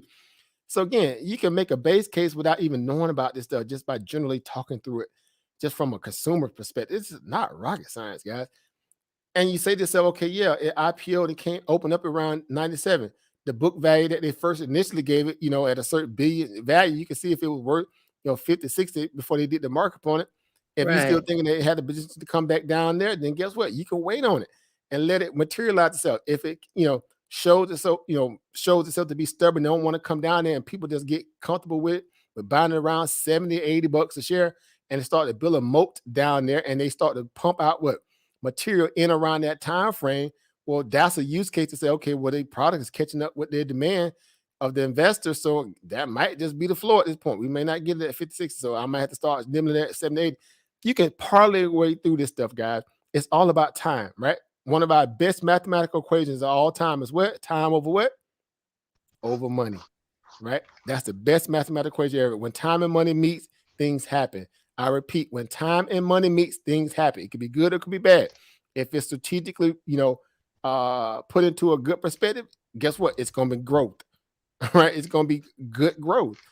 And so that's how you can plan for long-term outlooks based upon being able to follow these companies when they're dropping information about the company's progress and timeline out your potential value of what? Starter positions or nibble positions, or, however. Either way, you can make it make sense at the end of the day. Dollars and cents, that is, right? So that's why we're excited about this stuff, man. I love this stuff. Look, I'll be on for days, nights, and months and years. But you guys get it, right? Because again, we the clan, we've been around each other enough to know, it's all relevant. right? It's either they can barbecue or they can't, right? Everybody got to start at their favorite at some point. I like this stock. I like this stock. Like Roaring Kitty, right? GameStop. I like the stock. Guess what? The stock still got to make sense though. Dollars and cents, right? It can't just be a technical story alone. At some point, the fundamentals are gonna have to come into play. It can't be a fundamental story alone. Sometimes the technicals will have to come into play. It's the whole reality of saying that you have to be balanced. Is the point. You have to be balanced in this, right? When there's balance, guess what? Money moves, right? When there's balance, money moves, guys. And we don't write the rules of this. We just play by them like anybody else, right? We play by them just like anybody else. As soon as we see opportunity coming to fruition, then guess what? We seize it, right? But we understand that again, it's a marathon, not a sprint, right? It is a marathon, not a sprint. So we're patient. We're patient. This stock just IPO when? Literally what? November, this year? And here it is, December. It feels like the stock been trading, publicly traded now almost entire year. Feels like it, don't it? It just went IPO. But that's how the market is, right? It's so much, hype and growth and just a whole lot of circus fare behind some of these assets. Some of them are worth it, some of them are not. But for the most part, people want to be early, right? They'd rather be early than late or left behind. So in most cases, they'll overshoot, right? They'll overshoot their shot and they get in early because they just overexcited about the opportunity. They're supposed to be patient. And knowing how markets work, you'll get a chance to get things at a much cheaper price based upon the geopolitical, based upon the economic calendar situation in terms of where we are on the fiscal side of things, stimulus side of things, or lack of. For what it's worth, if you just allow the market to work itself out thoroughly, you'll get cheaper prices when necessary, and you'll get a chance to ride some of these stocks back into their heyday highs or whatever the case. If they're already proven that they have marched and hit certain peak points, now they're coming back to test them again, right? They call that confirmation for a reason. I love confirmation trades because it shows you where the buyers really are, if they're serious about their life or they're not, right? So it's all relevant. It's the point that we're making. It's a game of patience. It's a game of chess, not checkers. And the growth stories are basically, newsworthy, like local news. Why? Because eventually they're going to deliver the weather, right? When they are proven, to figure out how to, track the weather properly. These companies like this, in terms of Rivian, who already come out the gate, starting to establish, partnerships and this, that, and the third. You can pretty much draw the, the line in the sand and know that these companies are going to do something at some point in the future, right? So I'm just using that as a way to kind of show you how to politic your way through this stuff without feeling like it's such a complicated conversation. It really isn't. It's not. It's just about being patient and turning over this information like an executive that you are all born to be. Your mind is already built to be an executive. Stop thinking like a worker. Stop thinking I tell people all the time, stop thinking like a worker bee. Start thinking like a boss. Start thinking like an executive. That's what you are when you become a shareholder, a stakeholder in some of these companies. You become a boss. You have share rights. You have rights. Your money is just as important as a person putting in $1 million. Why? Because the end goal is you're all looking for is growth in the stock. So you got voting rights, no voting right, whatever the case, Class A, Class B, preferred, Class C, whatever. Your money still has weight and still has power, is my point. And you're sitting on the virtual board like everybody else that got share equity stake in that company because everybody's waiting for the same thing, growth. That's power. That's a form of mental power. And to the tune where you don't have to be sitting there babysitting it every 2 seconds. Let it work. Monitor it, of course. Set you some alerts if necessary, but let that money go to work. Go focus on another goal. You just setting different goal traps in around yourself and just letting that money work. And you off to the next thing, right? So that's what we're talking about over here, right? Get excited for that. 100% over. Right? You want to be this guy right here, right? You want to be this guy right here. What the boss man say right here? Somebody read that for me real quick for the fam. Somebody read that out for me real quick there. Were y'all able to? Crank that out right there for the fan on the YouTube side. You want to be that kind of guy, that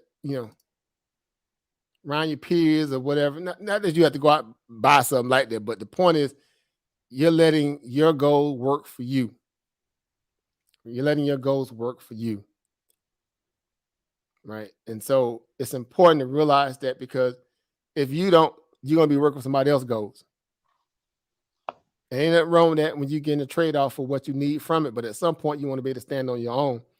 And so that's why it requires you to take the bull horns by the horn, be the boss that you were born to be. Again, you can do it. Right? You can do it. Right? It's not outside your warehouse, because guess what? Everybody was told that there'll be Lambos even on a job setting, right? You were told there'll be Lambos at a job. Well, you can climb the corporate ladder. You can climb the corporate ladder, Jimmy. Yeah, you can.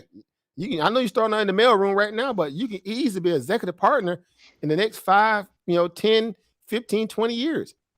So you got to devote all that time to be executive partner to get to your Lambo, right? So a lot of us just shortcutting that. We do that through crypto, doing that through equity stock. We may get there a lot faster, So yeah, I was told there'll be Lambos. I want my Lambo. You got me over here dying. Yeah, I want my Lambo over. I ain't playing. I ain't gonna put some tins on it and keep them clean. Put some tins on it, put some Kragers on the Kragers and Bows and keep it clean. Just ride around it slow, right? But this is the reality of that, though. We're working towards that for a reason. Right, we're working towards this for a reason.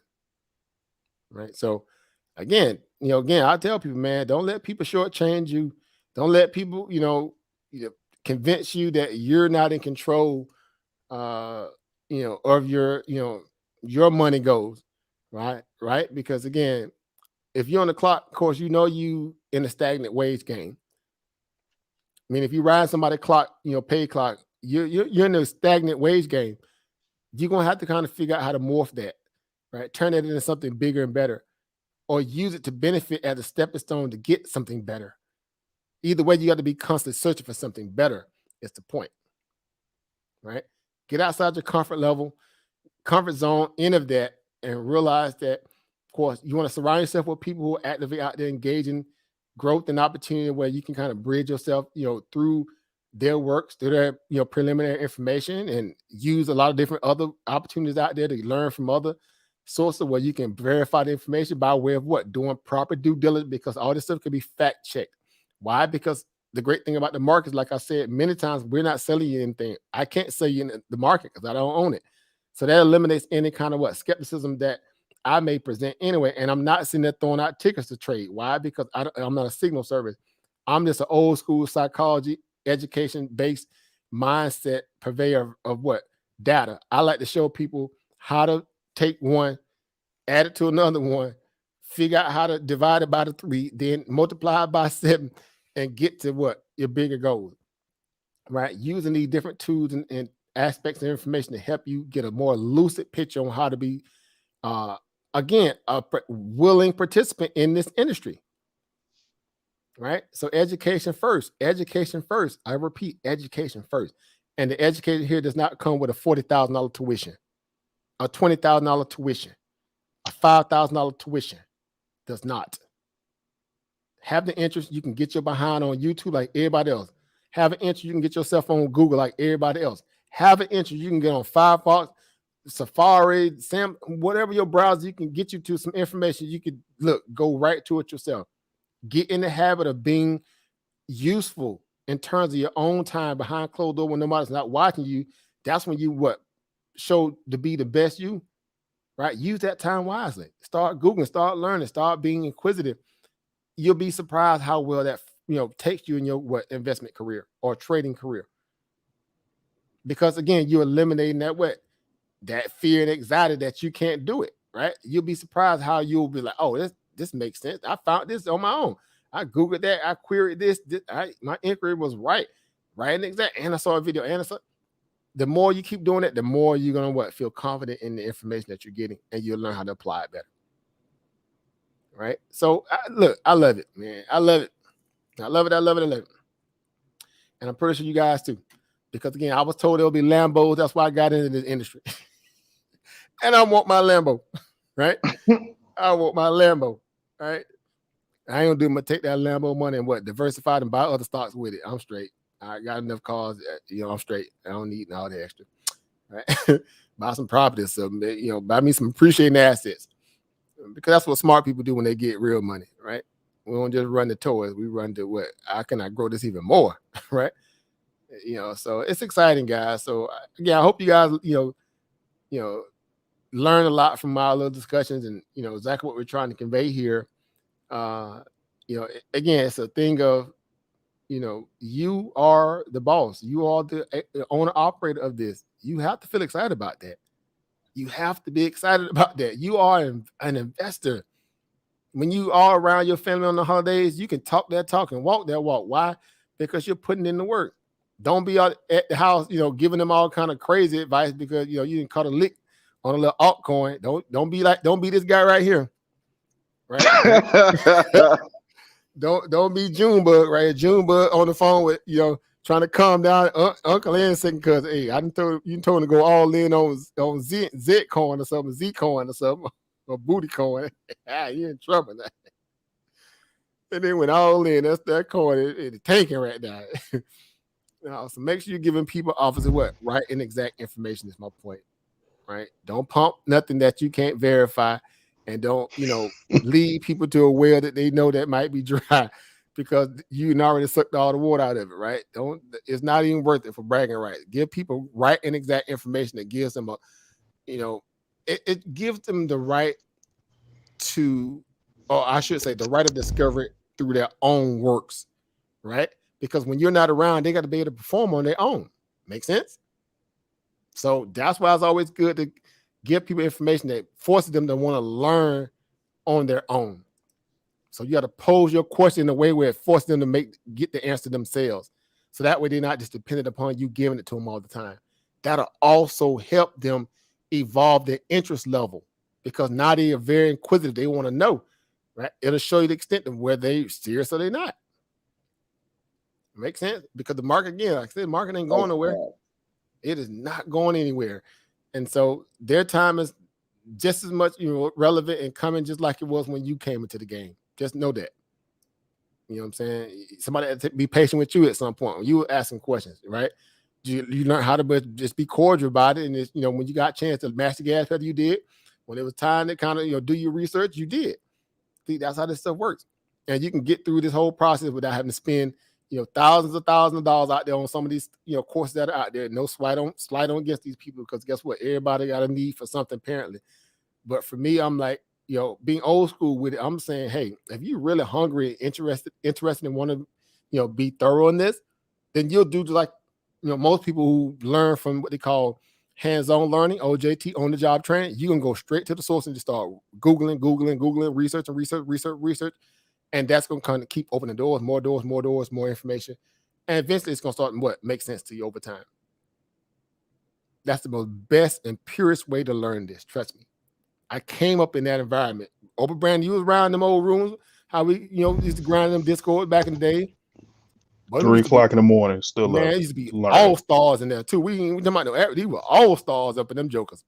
People talk about they got to get ready to go to work in 15 minutes, and they shift started like 8 o'clock in the morning. And they ain't had no sleep all night because we just going over charts. We going over information. We hungry. We got wives and husbands and children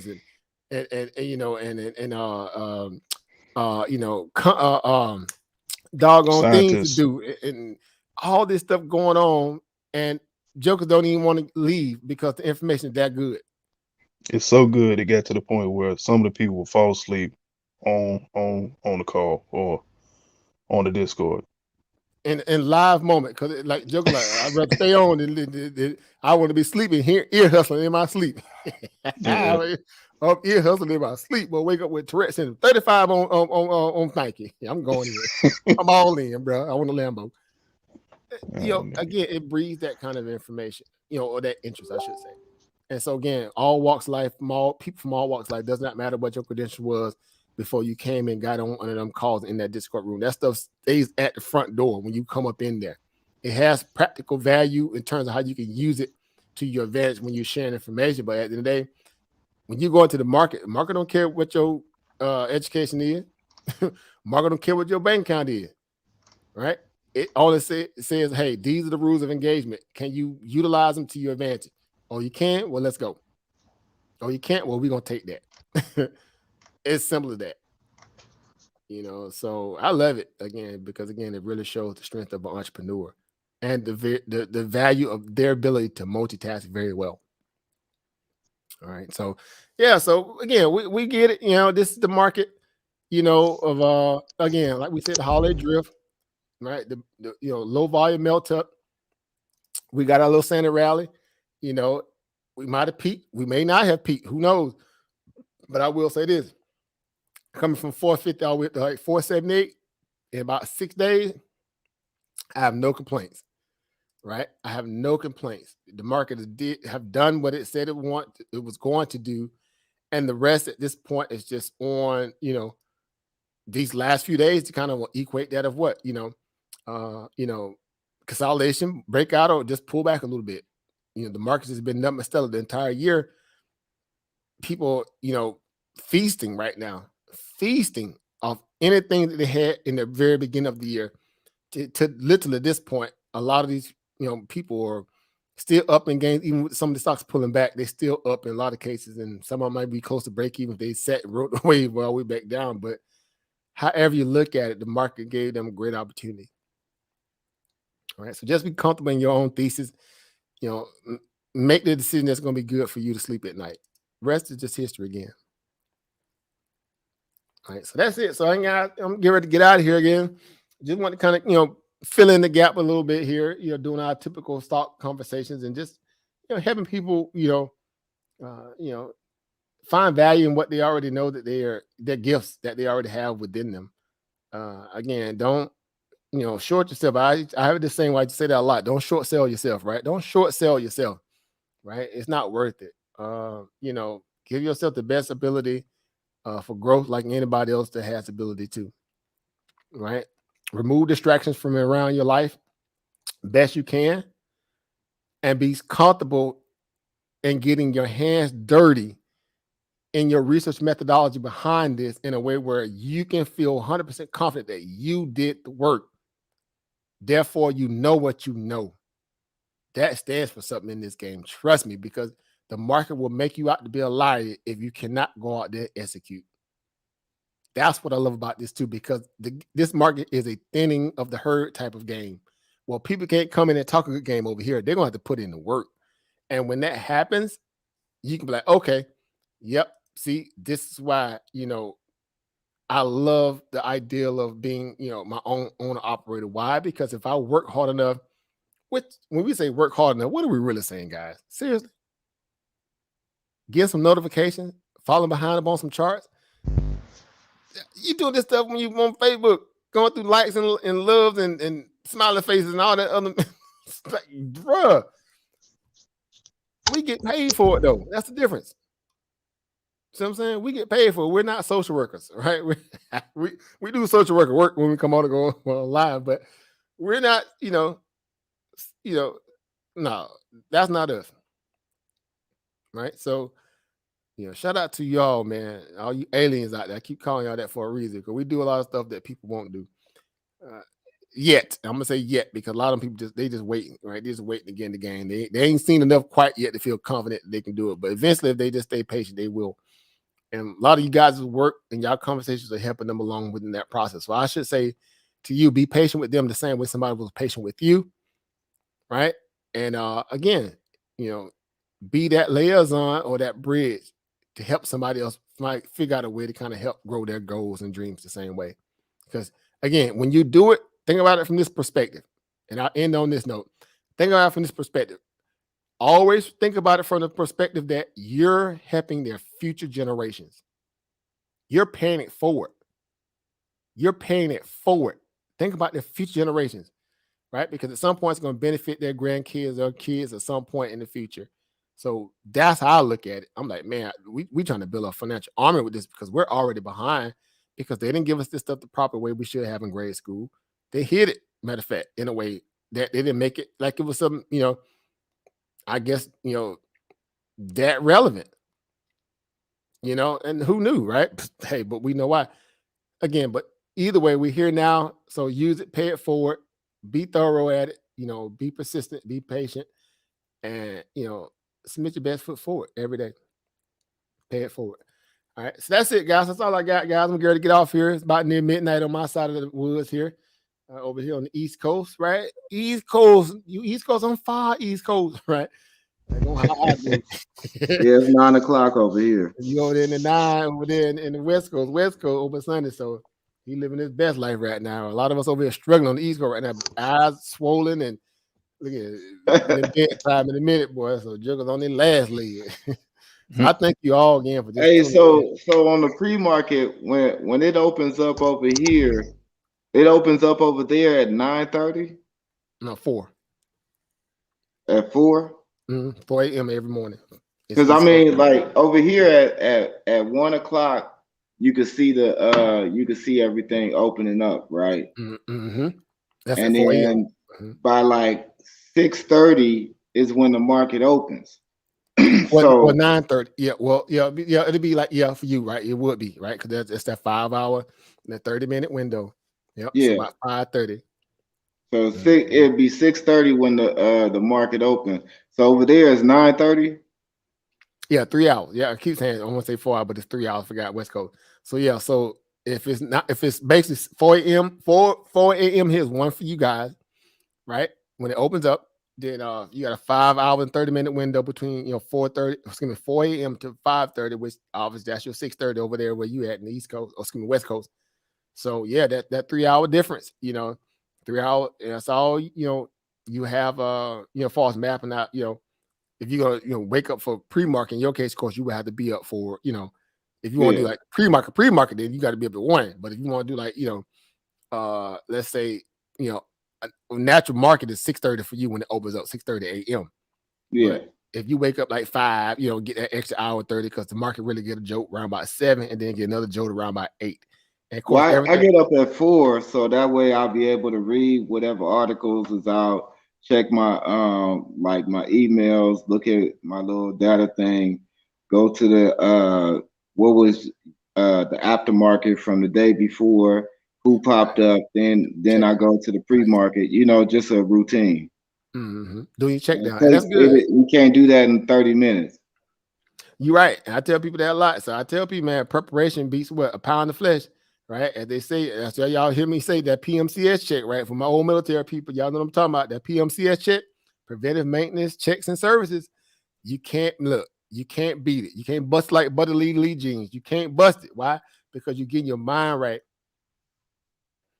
properly by using discipline methodology to put yourself in position to be secure and convicted in your decision making, because you can't cram a lot of important information about the markets in 10-15 minutes, especially if you ain't rated to be able to handle that kind of level of information overload and how to compartmentalize it. So yeah, you want to give yourself proper time to absorb it thoroughly, right? And weigh it up against other news, weigh it up against other stocks. So yeah, a good hour and a half, 2 hours is definitely sufficient as far as a pre-market assessment before you jump out there. Now, even if you are a more seasoned trader and you can run off limited information, but it ain't, expected to do so, right? You don't have to put yourself through that kind of level of rigmarole if you don't have to, right? So give yourself time, give yourself a cushion, take it like a real profession, take it serious is my point. And Sonny is telling y'all exactly how he's taking it serious. He's displaying to you just why he does it. It's a discipline. Not that he had to, but he understands if he's gonna hit his goals, to the level that he wants to hit them, it requires that. Because the more confident he becomes in understanding how to assess market psychologically and technically and fundamentally, the more this game gonna slow down more. So like Neo in the Matrix, he gonna have a Neo in the Matrix moment, and then everything will be like, okay, I see this, I see him coming. That's how you get to the money in the markets, guys. That's how you get to it. And you know what's funny is how you used to always say that, right? On the new movie, the new Morpheus, that's how he figured out he was Morpheus when he seen that same thing in the mirror. Slowing the market down, slowing the moment down. In this, that's what it is. You slowing the moment down, see things for what it is. Don't try to, what they say, squeeze blood out of turnip. If you see things for what it is, accept it for what it is, right? And in that regard, it helps eliminate all that skittish nature that comes along with being in the markets, right? Because the market will definitely kind of trick you to try to, think otherwise sometimes. It has a very, big track record of doing that, right? Spazzing up, spazzing down. It have you, rethinking your whole thesis. But if you're patient and let things unfold based upon, again, stop losses, support, resistance, buyers and sellers, supply, demand, zones basically, then yeah, you'll be fine, right? You'll be fine because you're married to fundamentals, you're married to technicals, you're married the investor sentiment, the psychology, disposition of other traders in a way where you can say, okay, I see what's going on here. I feel confident here as opposed to up there. Well, I feel confident down here, up there as opposed to down here, right? If you're short selling going the opposite direction of the market. So again, it's all relevant and it's all love. So I love it. So shout out to you over Sunday again for your growth, and you're showing it every day, and it's being very revealing in your conversation. I could tell that again the sky is beginning for you, and it's only going to get better. And even seasoned people like Ober Brand, of course, he's like in learning stage like I am every day. We don't get to a point where you feel like you know it all. The markets ain't built that way. Why? Because there's different technologies come out every day. There's different information that that gets turned over in a way that you probably never heard it and accessed it before. So you're always in growth mode in this, and you're always in learning mode in this. That's what makes this stuff exciting. It keeps it from being boring, right? Who wants to be in something that's boring? Once you've been on the job for 5 years doing the same thing over and over again, it becomes boring. If they haven't grown that business, it gets boring. Here, you will never get bored in this. Trust me. But there's always some craziness in there. There's always somebody saying something. And it's like the market talks to you. Like I don't even watch the news or none of that stuff. And I'll know what's going on in the world just by watching the market. Because you know why? The world is set in motion by what? Innovators. And the innovators are the people that we invest in. So we get to see it first, hear it first, touch it first, smell it first, eat it first, wear it first, play with it first, assess it first. We get all of it first. Why? Because we are there along their journey. Let that marinate. Information is king, is it not? I repeat, information is king. Don't get it twisted. People can talk you to death, but guess what? Y'all get to walk it because we're there to see the 13D files, the 4 and 4Ds, right? The S1s, the 10Ks, the 10Q. We there to see all those forms get filled out because there's a part of their fiduciary responsibility to let their shareholders know what they're doing in at all times that helps them make better informed decisions with their investment. We know more about it before the general public do. See how that works? So convince me how that's not exciting. I'll wait, right? So that's why I know y'all doing the work. Man, look, all I'm gonna say is stay hungry, guys, everybody. If you're new to this, right?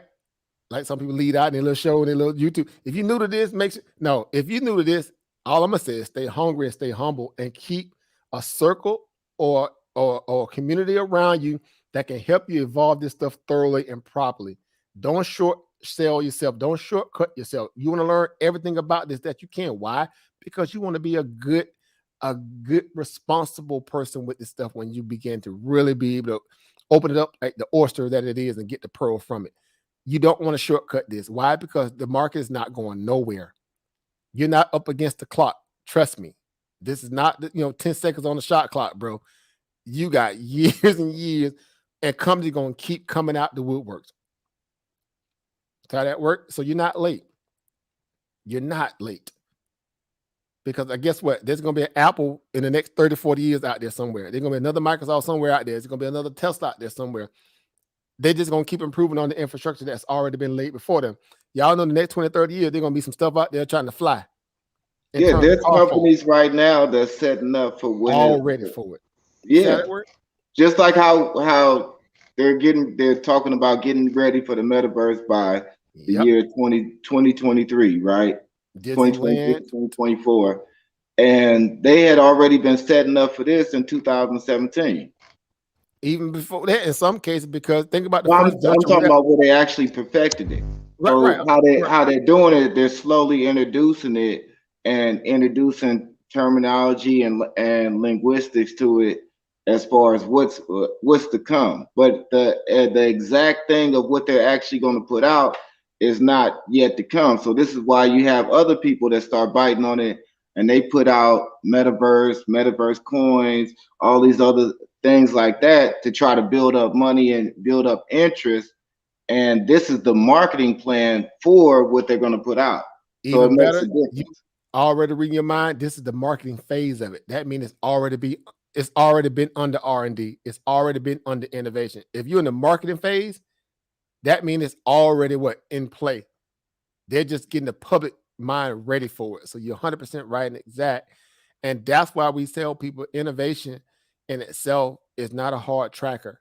You can follow just, tech magazines and tech startups or tech, publications alone and keep ahead of what's coming out in the future that may be a beneficial value for a use case and also from an investment perspective. It's not hard. It really isn't, guys. So again, shout out to Ober Sun again, really showing his range of learning. And again, people like Ober Brandon, when they come on to drop those nuggets to you and talking about the books and how to help you keep your mind right. And Sister Angie, she comes from a business background herself and knows how to, put two and two together in terms of some of the market values, and many other guys as well that follow along. That's back on the YouTube side, and the Facebook and Twitter side. All you guys know, you all have value in this. Why? Because no one man has all the information. No one man has all the power. See how that works? We're all equal and great in our endeavors to be purveyors of this and to take from the market in the same breath, right? So again, that's why I say, man, look, if you here, you in the right place. Why? Not that just we the only ones with the information and we can only deliver it. It's that you want to be around people that, that think and move like you. It's hard to kind of talk this to people who don't understand it. It's like talking to Charlie Brown teacher. Want. They ain't hearing you, bro. Some of them trying to hear it, but they just can't keep up because they don't know the lingo. But I can assure you this here. Once they do get more of the interest because you're not giving up on you, still kind of like, hey, man, I told you about this little company here. See, this is how you research. Eventually, they'll come around. So I always tell people, be patient and be understanding that, again, the same way when you came to the game, somebody had to be patient with you, give them that same courtesy and respect. Why? Not that you have to, number one, but for the fact that you know that you're thinking about their future generation because, they're yet to kind of, take the bull by the horn. And you're gonna think about their future generations to come. That's gonna really be good for your soul, your inner man, your peace, man, because you're doing that kind of work, right? So I'm excited because I love it. I love it, and it's neutral. That's what I love about it. It's neutral. I don't care about politics, race, color, creed, sex, gender, orientation, midget, humpback, smurf, no smurf, credit, no. That stuff don't matter here. It don't. That eliminates the majority of things that people sit around being in competitive mode for every single day right there. They already out the game. They can't, play cake. They can't talk a good game because over here you got to perform. See, over here you got to perform. If you can't perform, it's going to show.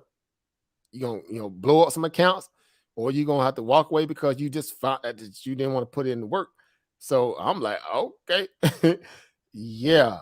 I'm looking for those people who are hungry because we want to build a village of people that we can work with and around, meaning, we can help each other, break down information thoroughly. So again, it's all joy, man, as they say, right? I use a Bible quote, count it all joy, right? It's all joy. Right. So shout out to everybody again putting in the work. So you all again awesome. We appreciate you. We appreciate your patronage to this channel, to the urban economic empowerment movement as a whole.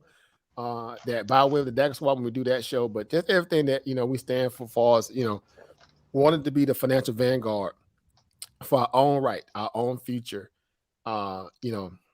It's commended and salute to y'all, right? So with that being said, guys, I'm gonna get on out of here again. I hope y'all enjoyed it. So the futures were up and pumping tonight, or not, right? Or not. Nonetheless, the market closed above yesterday's closing house, so that means it's bullish.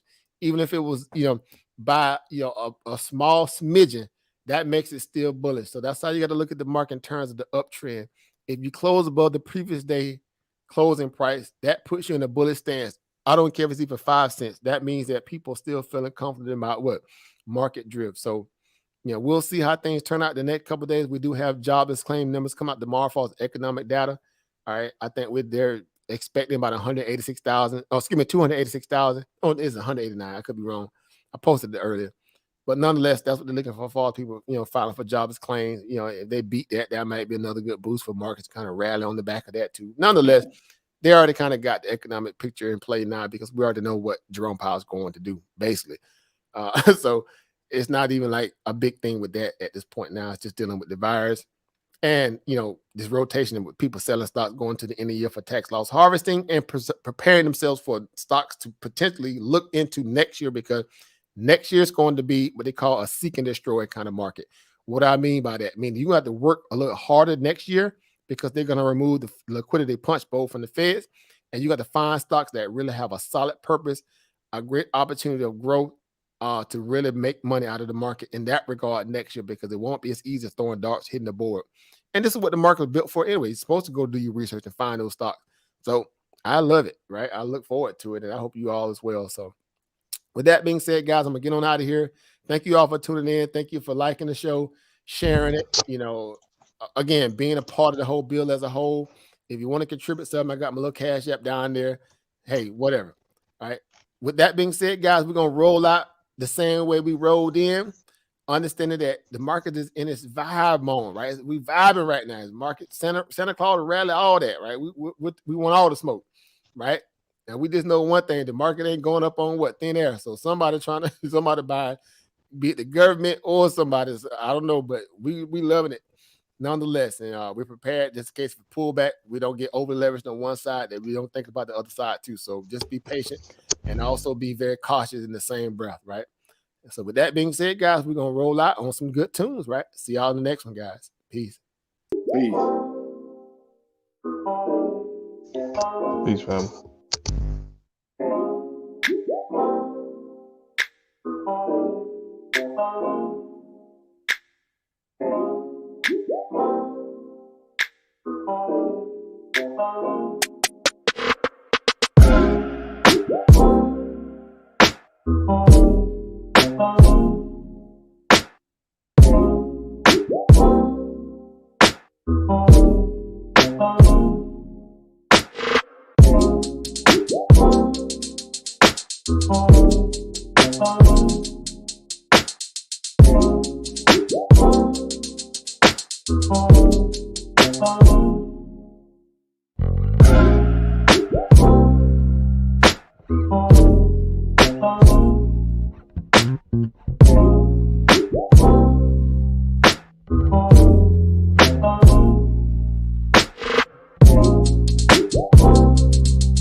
All right, guys. That's it, guys. Peace, guys. See y'all on the next one. Shout out to everybody that tuned in. Thank you, everybody on the Facebook side, everybody on the Twitter side, everybody definitely on the YouTube side that come through, hang out with your brother. Thank you all. All right. Let me cut my little, I got my plan in the background back there. All right. Thank you all for tuning in again. See you guys on the next one. Shout out to everybody. Again, who's out there, again, who's away from the market as well that may not been able to kind of come in today. All right. Shout out to you all as well. All right. Thank you guys. Peace. Peace. All right, peace, up.